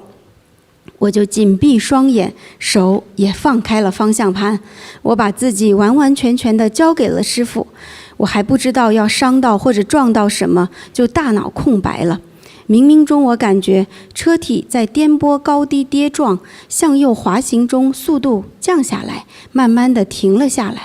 过了片刻，我的身体感觉好像还活着，闻到了有股线路烧焦的味道，我就睁开了眼睛，发现我被汽车的气囊包围着，慢慢地活动了一下身体，好像还能动，也没有什么大的伤害，也不觉得疼，我竟然完好无损。我就知道这一定是师父救了我，心里无限的感恩，默默地顶礼师父。我想看看自己到底在哪里，弄不明白车到底是怎么安全着陆的，我就赶紧打开安全带寻找眼镜，还好镜片完好无损，赶紧戴上看一看。车内的杂物散落一地，方向盘前的屏幕上各种机车故障的提示，气囊呢很快逐渐的散去了，我就打开了车门。外面依然下着雨，高速公路主干道上依然有很多在雨中高速行驶的车辆，可是我的车子已经在高速出口的草地上了。我愣了好久，也想了好久，都没想明白，我这个车子到底是怎么从高速路的最左边的车道，在高速行驶中遭到撞击的情况下，如何向右跨越了3、4条车道，而那3、4条车道上前前后后都有在雨中高速行驶的车辆，我竟然没有撞到一辆车，也没有一辆车来撞到我，我竟然能完好无损，毫发无伤，没有觉得身体有什么疼痛，真的是奇迹，太不可思议了，感恩师父佛菩萨的护佑。我当时心里还非常的淡定，很清醒镇静地处理了好几件事情。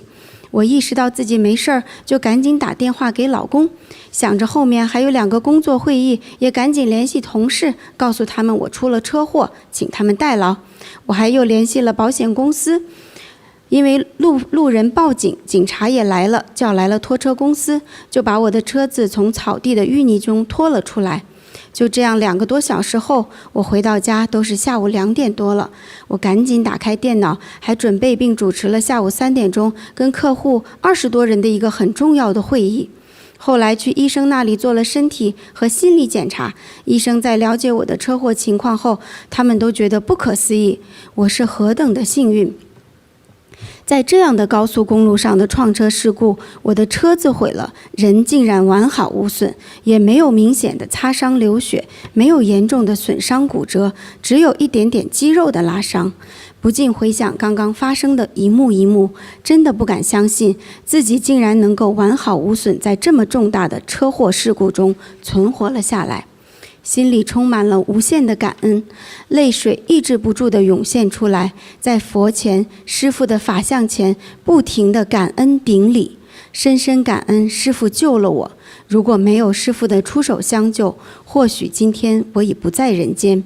真诚顶礼感恩师父大慈大悲的呵护，让我遇难成祥。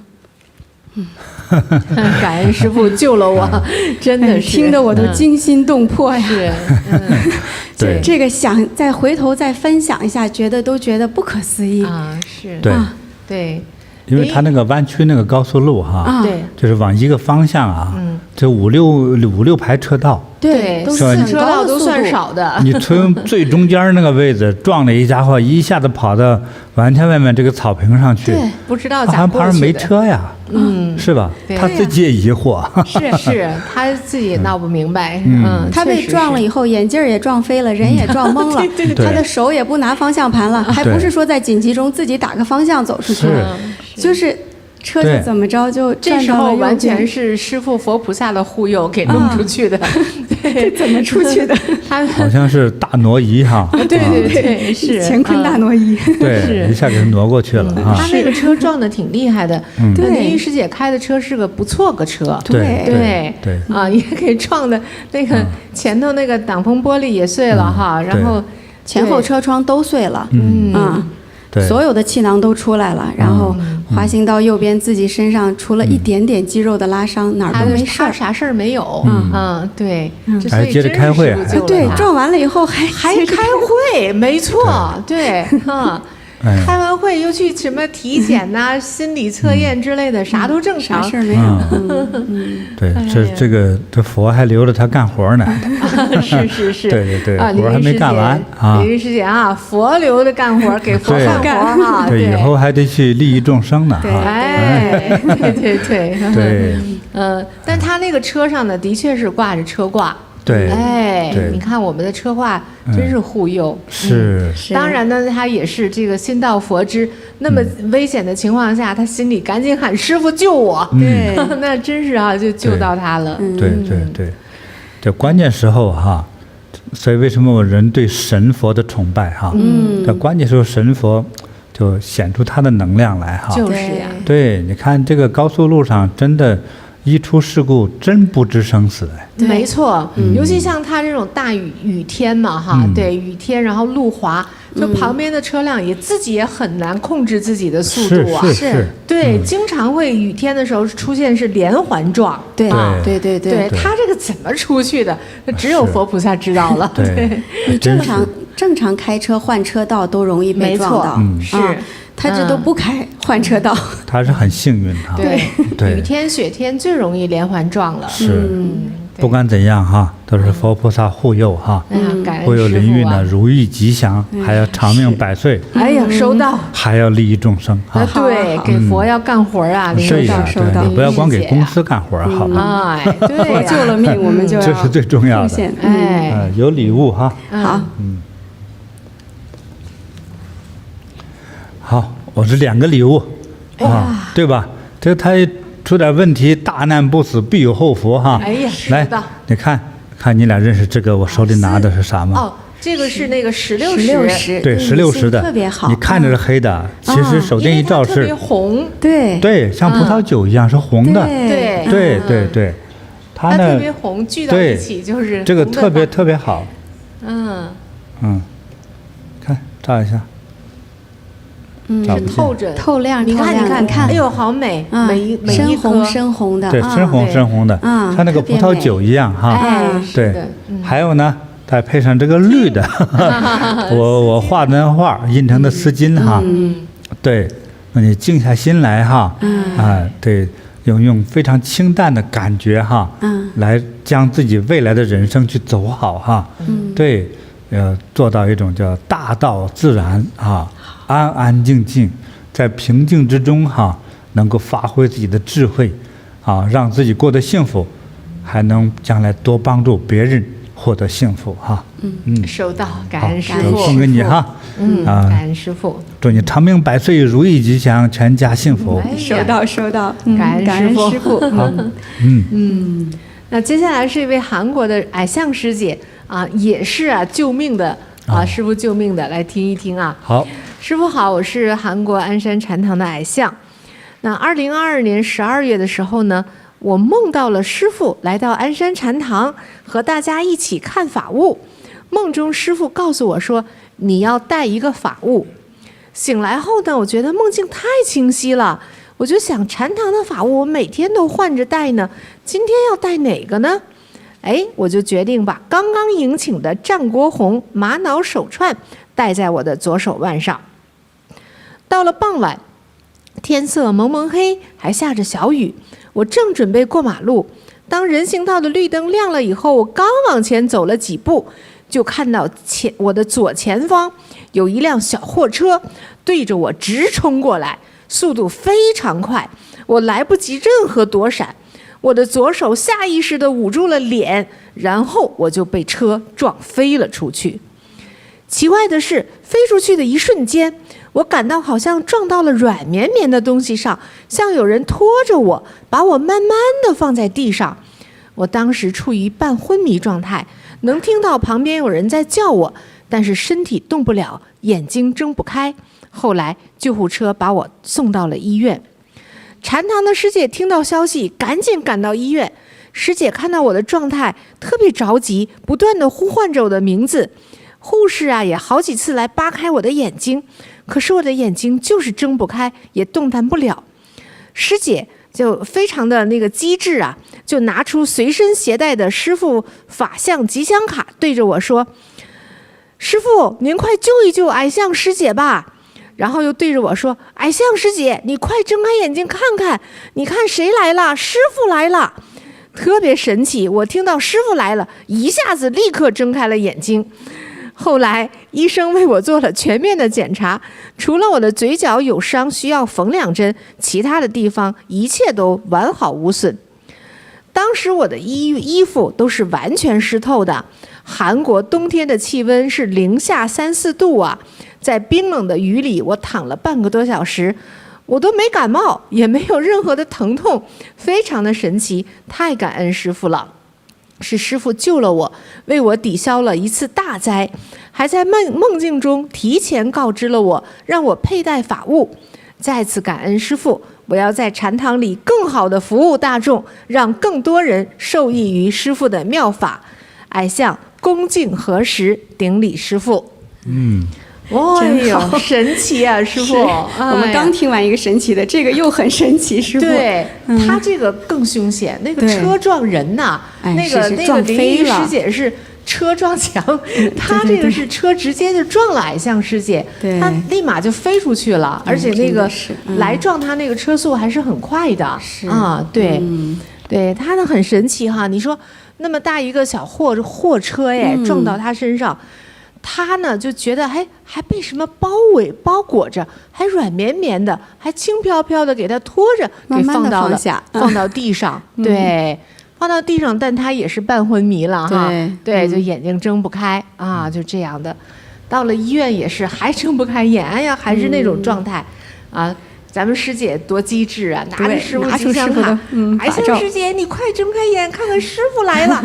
他那是眼睛一下就睁开了，对，哎呦，太感恩师父救命了。你们说那个如果发生事故哈，或者得病昏迷，对，这个把他叫醒这件事情重不重要？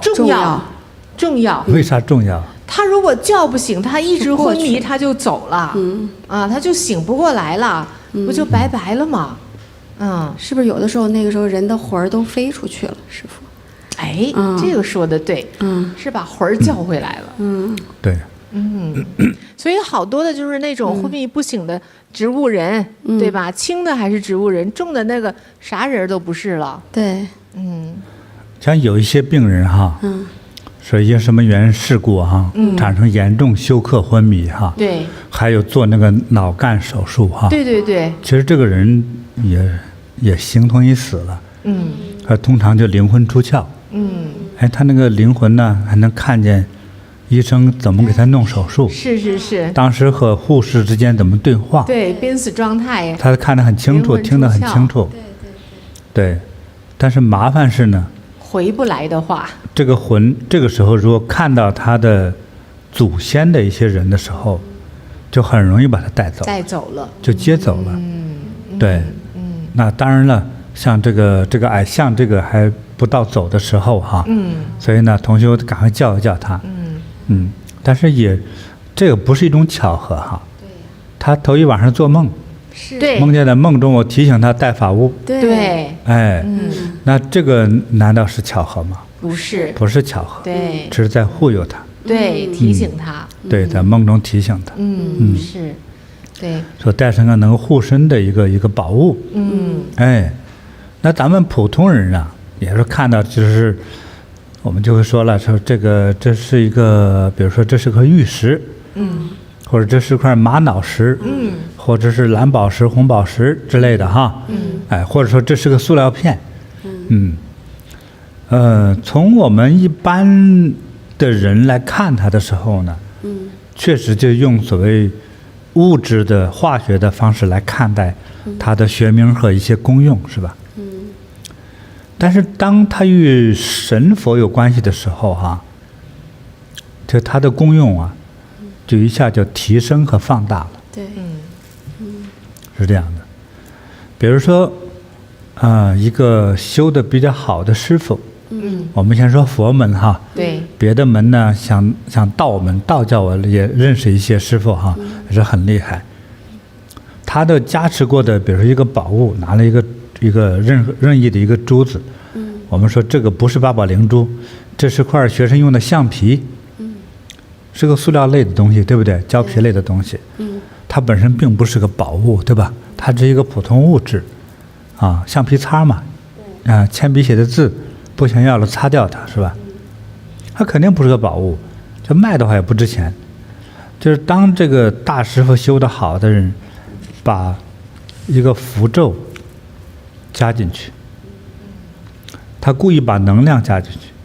我加这个能量的时候说，让他避开邪气，或者避开某种邪气，或者让这个邪气返还给你加邪气的人身上去，可能都会发生它的功效。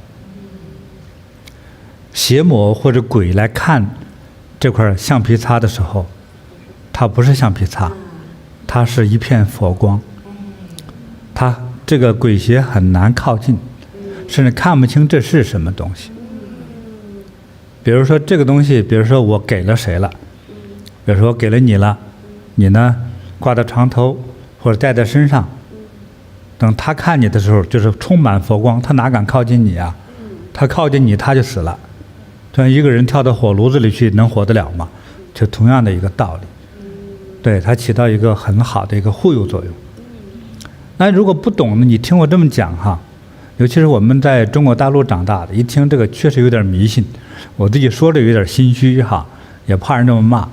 其实我们那么小时候也这么笑话过别人，等懂了之后，才发现，哎，这个世界太神奇了。我们笑话别人的时候，是因为我们的无知啊。当你受罪的时候，你才知道什么叫邪魔。很多人倒下去一下昏倒到昏死哈，有时候就是一股黑气。哎，其实我做了几个实验，我在网上找那个有些人、有些老师或者一些教授、一些专家，是给人讲课的时候，因为讲课的时候就有人在拍他嘛，讲着课，啪就倒了。那我就回头看他前头讲事儿的那个时间里头会发生什么，我要把整个那个屏幕调得特别亮，我仔细在看。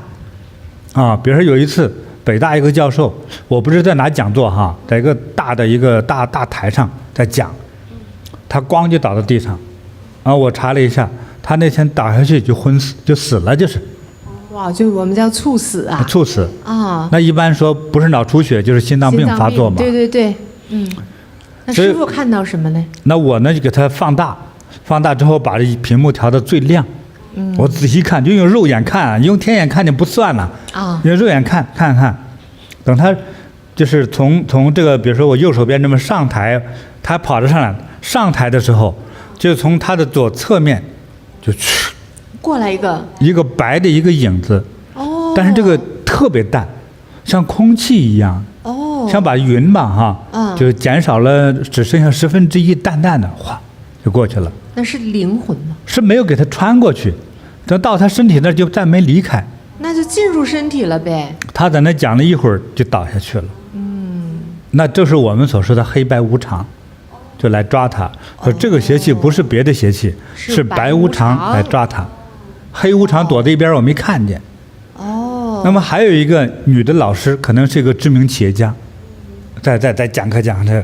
他那也是可能是晚上一个礼堂里讲，就一个黑影子，好像从这观众群里头慢慢的像个大的蠕虫一样呼爬到他那儿，和他合二为一，啊，大概2-3分钟之后，他瘫软到地上，啊，7窍流血而死。就是对，有时候这个邪气哈，但是回到医院，医生说啊，比如说心脏病发作，对，脑溢血，对，就算是这些都没查出来。啊，他也不会说不知原因，他跟一个脑溢血死，不是挺合理吗？不要显得我医生无能，对不对？是，因为他已经死了嘛。就是这样而已。因为而且大众都看见，不是被人害死的，他就是自己倒下去的。对，自然死亡就叫。说是自然死亡哈。所以有很多这个邪气哈，当遇到佛光的时候，啊，甚至是在道法之中的他那种法光的时候。啊，其实邪气就要回避，就要躲开，要不然他就会找死。像鸡蛋撞石头一般的哈。对，至少呢是给你增加了一份能量与祝福。对，如果你确实你的生命还可以延续的话，可能能保你一下。太重要了。你看跟咱来修八卦的，对，你看第一位老妈妈是吧？对呀，那是文轩师姐的妈妈，文轩的妈妈是吧？88岁，她信耶稣基督的对吧？对。你说她那么多病，其实随时可以就走人了。是。你看她这一修是不是延寿了？是延寿啊。对呀，这些病症没有。对。她在身上再有宝物的话，邪气不会上身，是吧？这样她就一直可以存在。对，一直存在下去的，真的。所以有的时候人自己活的吧，活的自己都不想活了，但是就是死不了。如果不自杀都死不了，有可能活到249啊。收到，挺好，就是继续往前活，反正不到250也能活过250。真有人到这个年龄的时候，他的那个都改了，或者自己都不想那样。那活到那个年龄的人哈，就是活到160岁以上的人哈，他可能回归一个小姑娘的面容，你可能不觉得是个老太太，脱胎换骨了都。对，他就换了一个人，甚至都没换这个肉体，他自己在修中换了肉体而已。就是这样。他当然不像个鬼一样钻到另外一个人身上，不是这样的，自己的身体改变了，就变得年轻了。对，因为他这种灵的能力哈，他连他的户口、身份证的一起都改了。对，这个时候你拿到的是一个小姑娘的一个身份证，是这样。这个是一般人理解不了的哈，就是向大家讲一下这种加持啊、法物哈，它那种灵性的这种作用，就是直观可以想象的作用。对，所以就叫驱邪嘛哈，对，根本让邪气无从接近。对，你像他在湾区撞车这个，你看还有。我们一个台湾同修，那是去年吧撞车，我没有讲过哈，也一样，他在台湾那个也是下了雨嘛，下了雨路滑，路滑的时候呢，他还是特别小心，高速路上，对，可是遇到一个水洼，车怎么打滑就出去了，他很恍惚，就那一刹那自己看不见任何东西。那是跟那淋雨描述是看不见的，是看不见的，他都感觉好像车像飘一样，飘这个地方停下来，等睁开眼一看，哎，我还活着呢吗？先证明一下我还活着呢吗？对，就活动手指，哎，活动手指能动，说看样子我能活着呢。一动腿，哎，腿也能动。一开车门，车门也能打开，我还活着。一看也是停在一个草坪上去。好玩吧？是，对，他身上都带着宝物。所以这个东西啊，就是有很多时候是不可思议的哈。真叫遇难成祥。我这稍微多讲了一点哈，占大家的时间哈。所以，哎，矮象，我们还给他送礼物吗？给他送一个。哎呦，刚才正好拿着这个八宝灵珠哈。好啊，好啊。好，送给这个矮象哈。祝你如意吉祥。长命百岁，收到，全家幸福，收到，师父啊，我们网友也是在积极的在听哈，听的都特别感动也有网友留言哈，他留言虽然短，但是也积极的想要分享他们的受益哈。有一位网友是莹美哈，他的分享他说70岁的老母亲啊。这个脚啊肿了1个月，走八卦7天后就不肿了不胀了。以前啊不敢下院子来溜达，现在和我啊一天走上走下的，每天都能走1个小时八卦。那个妈妈呢还老喊，之前老妈妈老喊饿，老要吃东西啊，是有糖尿病的，现在饭量也下来了，不喊饿了，血糖从之前的12降到现在7，基本正常了。感恩师父。哇，太好了。真好哈！对，太棒了，太棒了！这老母亲糖尿病，然后腿肿走八卦都好了，都好了。多久呀？她走八卦才走了7天，这个腿脚就肿就好了。然后呢，就和女儿一直走，这上面没有写大概多久，但是现在血糖已经完全降下来了。太好了，太好了！对，好，不错不错。我们给她个礼物嘛。我送她一个这个，就在这儿放的。这个叫啥呀？石榴石石榴石哈，啊，女生特别适合。送给这位叫啥呀？他从网上留言的叫哈，莹美美，莹美哈，啊，莹美，送给莹美的妈妈哈。好，好，祝老人家健康长寿，如意吉祥。收到，感恩师父。还有一个网友啊，叫吴莹玉，他说我也是走八卦哈，受益的，让缠绕了我30年的无药可治的牛皮癣，还有脂溢性皮炎，都好了。当时我这个病情严重的生不如死，还有10几年的气管炎，冬天都不能躺着睡觉，咳嗽不止，咳嗽的死去活来。还有就是10几年的失眠症状都好了。原来呢是每天晚上就能睡2个小时，真的都快精神崩溃了。是师父救了我，让我重生了，千言万语感恩不尽。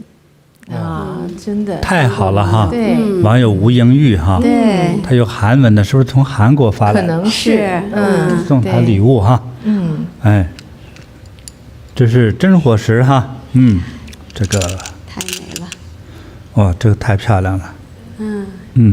所以这每一颗一个都很美特有的珠子哈，我们也叫乐字哈，因为比较大的扁的这个珠子哈，好，送给网友吴莹玉哈，祝你太棒了如意吉祥，长命收到百岁，全家幸福。收到，感恩师父。师父，我们很多网友都特别喜欢，就前一段时间师父在直播中给大家看相哈，指导啊，对，特别受欢迎啊。那还有很多网友就还问师父说，还有没有机会，还能不能虽然春节过去了啊，还是能不能给我们经常指点一下呢？觉得大家就喜欢这个内容吧？喜欢特别喜欢，特别喜欢。首先我是说呢，其实我啥都没学好哈，虽然心里是个杂货铺，但是都是知道一点儿，知道的并不深啊。所以我看网友的热情度呢，我觉得我还是看的不够好啊。不是，师父对看的其实跟一般的那个相师是不一样的。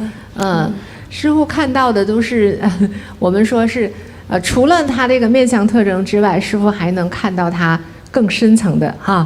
对，是师父的这个法力是不一样的。对。像昨天呢，我们在我们这个禅堂哈，这个叫吉隆坡禅堂了哈。对，也是给大家在地的网友哈，赠送一些这个乌梅醋哈，降三高。那大家来了之后呢，我本来说你们就送就可以了，但是很多人希望说能见见我，但是我呢，一般我其实3年没怎么见人吧，我有点不敢见人了，丑媳妇不敢见公婆的感觉哈，确实有点胆怯。其实那才是真实的我其实就是一个胆小哈，并且有点怕羞啊，是真的。你看我成天讲课，你以为我是个很大方的人，其实我是一个有点忧郁的人啊。但是看大家想见我盛情难却，那我就见吧。所以呢，我见我的时候啊，我一边说按照所谓的相学来看，还有他问的内容哈。其实有时候我经常会用天眼看。是的。但我一说天眼，有人说你有天眼吗？有。反正就胡说八道当天眼吧，不是天眼还是鬼眼的哈。就是我能看到，有时候看到你的一些，我说严重一点，就是将来去世的时候那个样子。还有跟前有谁，还有去哪里，还有你的财富问题呀，你的幸福感呢？其实这个相上有的时候是没有的，或者有我看不懂啊。对，所以呢，我呢都是提前声明，我是不客气、不客套，我也不奉承。当然，我不会故意说难听的话哈，那是不会的。但是就是有啥说啥。主要是指点，对，给出路的。当然，我保留的是说，比如说看他，可能10个月之后就去世了哈。但是我不会说你很快就死了，我不会这么说。我说赶快做功德吧。可是呢，这个人问的问题不知道自己要死。师父，你觉得我明年还能发财吗？我就不回答这个问题。哎呀，多保重身体，多做功德，好吧？为自己，为儿女。很多还听不懂。师傅麻烦你再看看，你看我是不是大富大贵啊？我心里话拉倒吧，我心里话就是这样说的，可是我又不能这么说呀。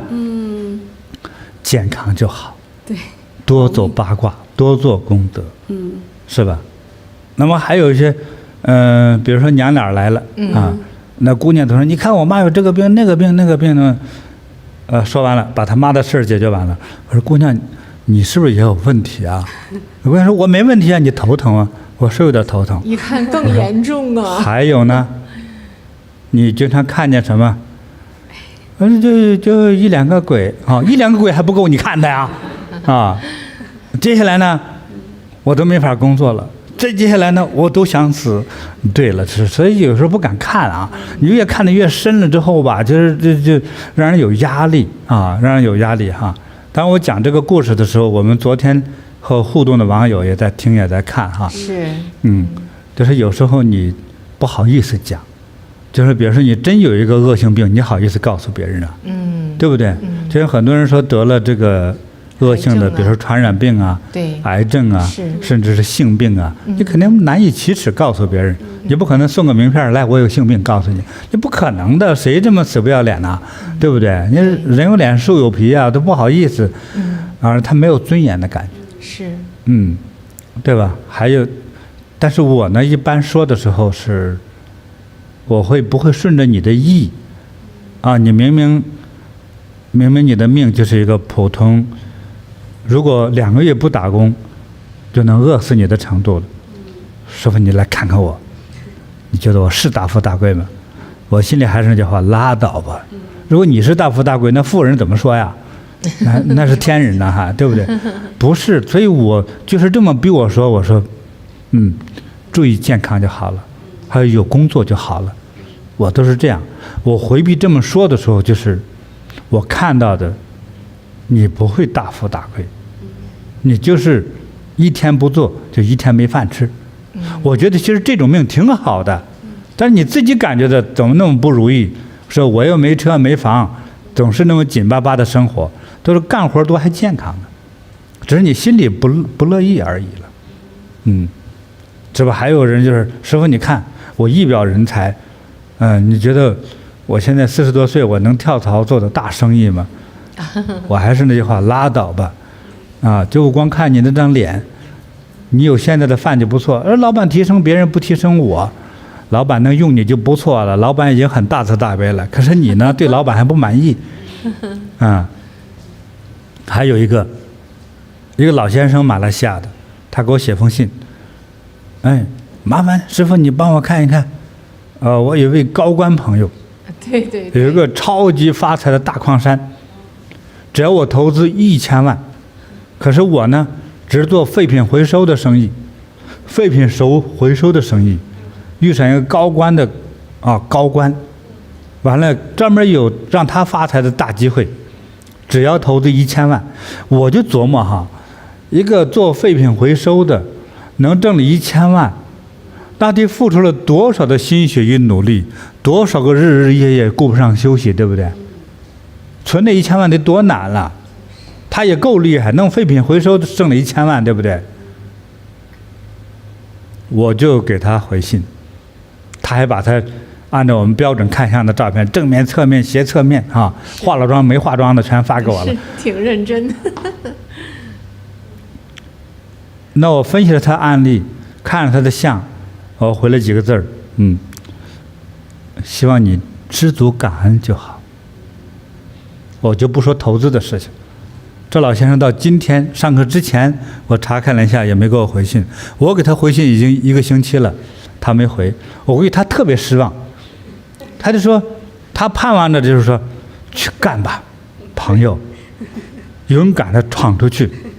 一定会大富大贵，跳下去，不要往两面看，笔直的往前走，往前跨一步就是天堂。但是跳下去的时候才知道那是地狱。你把你那1000万瞬间就没有了。可是我呢，这一句话让你省了1000万，可谓这位老先生还不买我的账，也没理我了。对，我这个没趣儿，回信儿都没有。对，我为其省了最少1000万。这是第一，第二个还送你一条命，就是，因为如果你那个1000万被骗跑了，你的命还能保得住吗，老先生？把持保不住。对呀、这么贵重的礼物送给他，他不开窍还不理我了。所以我说，哎，我这个看相哈，得罪不少人啊。师傅这也真是看给有缘人的呀。对，真正能够。师傅其实每一句话都是语重心长，只是听的人呢，有的能感受到，有的接收不到。我是生怕呢，就是你给我写信的人哈，我生怕你走错路上了当。对。做错事。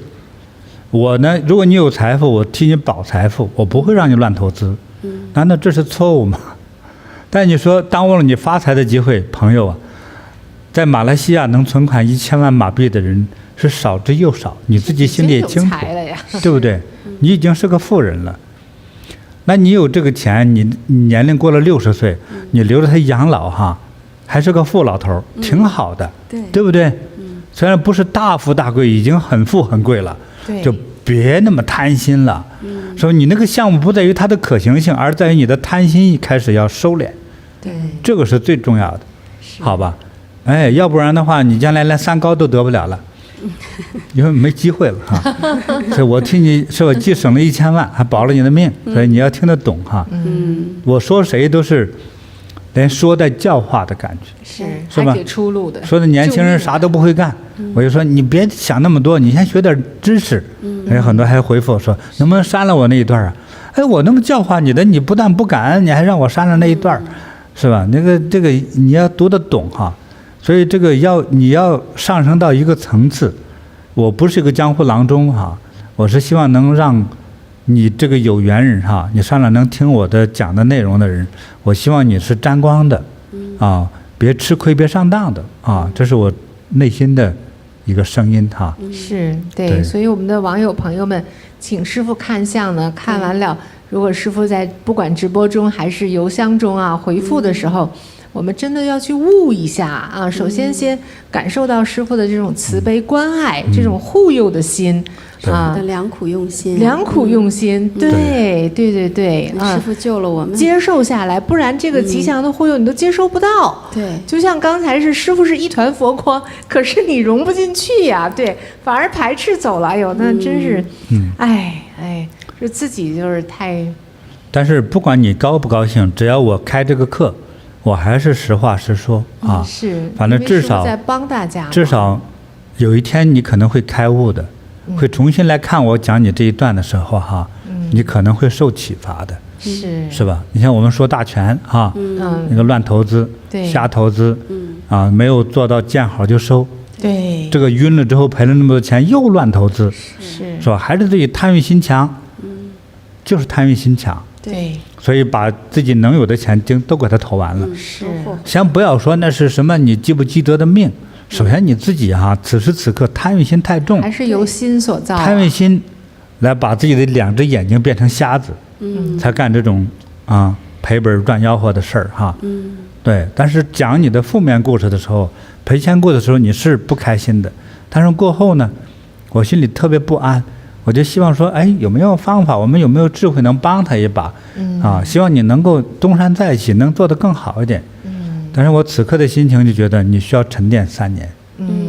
否则给你一笔钱哈，你还会忍不住说我的好机会又来了。开心没有下去的话，还是会犯错。有时候这个他也是做错事，也会变成一种习惯哈。对，所以呢。也告诉网友们哈，我是说话是直言不讳的哈，但是说话不会太狠，给你一条出路，而这个出路呢是可行的啊。那咱们还讲吗？感恩师父还是，哎呀，为了大家的好哈，我是希望师父还是给大家讲一讲，毕竟还是多数的网友，大多数的都还是听到了师父的指导，对救命，这个也是师父救了我的一部分呢。对，你不管说多大生意的哈，或任何一种事情的，总有我的观点，我看到的观点啊，就是顺着你的耳朵，你爱听的哈，你喜欢；不顺你的耳朵，希望你也能喜欢。忠言逆耳更应该听。其实对你帮助会更大。对，就是良药苦口啊。是，感恩师傅。我的良药也会苦耳，你听着不舒服哈。好的，那我们就下一期吗？好啊，都可以。首先就是我想提醒网友们哈，如果有这个需求的话还是把你的那个申请哈发到这个看相报名表上。那要求要说一下哈。还是就是近期的这个照片这个照片有正面的正面的、侧面的、45度的。但是呢，就是光线一定要比较合适不能太暗，也不要太亮然后呢，就是主要是把脸部照清楚，别化妆别用别用美颜那些功能，对，就是实实在在的你呈现给师傅看，对。然后还有就是说，你提交的时候呢，一定是同意我们直播中是用的，而且会把这个照片呢和你的讲述的这个故事都会讲出来的这个一定要同意。那就不能以后再说，哎呀，师傅能给我撤掉吗？这个就不好了所以三思而后行，真的是需要帮助的那么你就来提交这个报名表，其实得到师父的指导也是一份很大的加持。对，有这样的机会都是非常难得的。对，还有一个提醒呢，就是把这件事情的前因后果尽量的讲的详细一点。有的时候你就是草草几句，你知道怎么一回事，但是我们从文字中不是很能清楚的了解你的意思就还是要讲的详细一点、清晰一点这样的话呢，才更好的能够帮到你。对，感恩师父。好，大家听懂了呢，就填那个表哈。对，那你只要递上那个表，我再声明一下哈，我会直言不讳的讲了，无论你爱听不爱听，我讲了我就不会撤下对，那你只要递了这个表呢，就会同意让我讲你的故事那我是凭着自己的真诚，还有佛心，再加良心来讲的。我都会说给你解的方法对，甚至说我替你背后去供灯求佛是的，来护佑你、帮助你对，我是这样一个内心这样的一个做人的人是的，一番好意，真的绝对一番好意。不管社会多么诱惑你我讲的都是实实在在的，想让你更好不会误导你的好。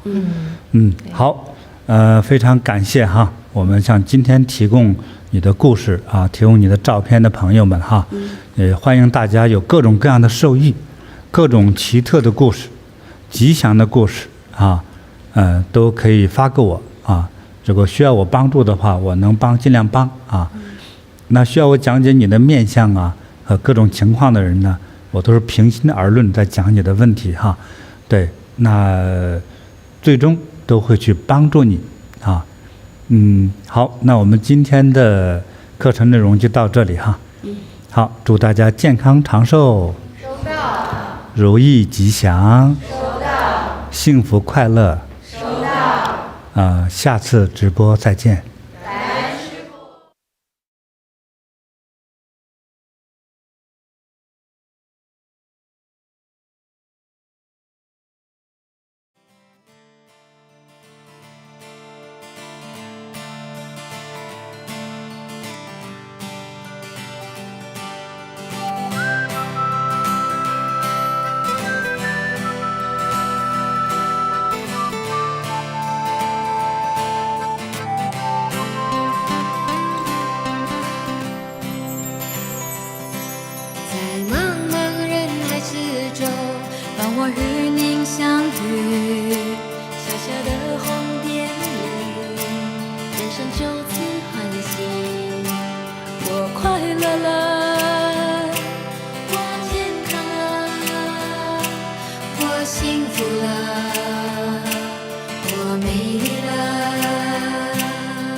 我自在了。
让我与您相遇。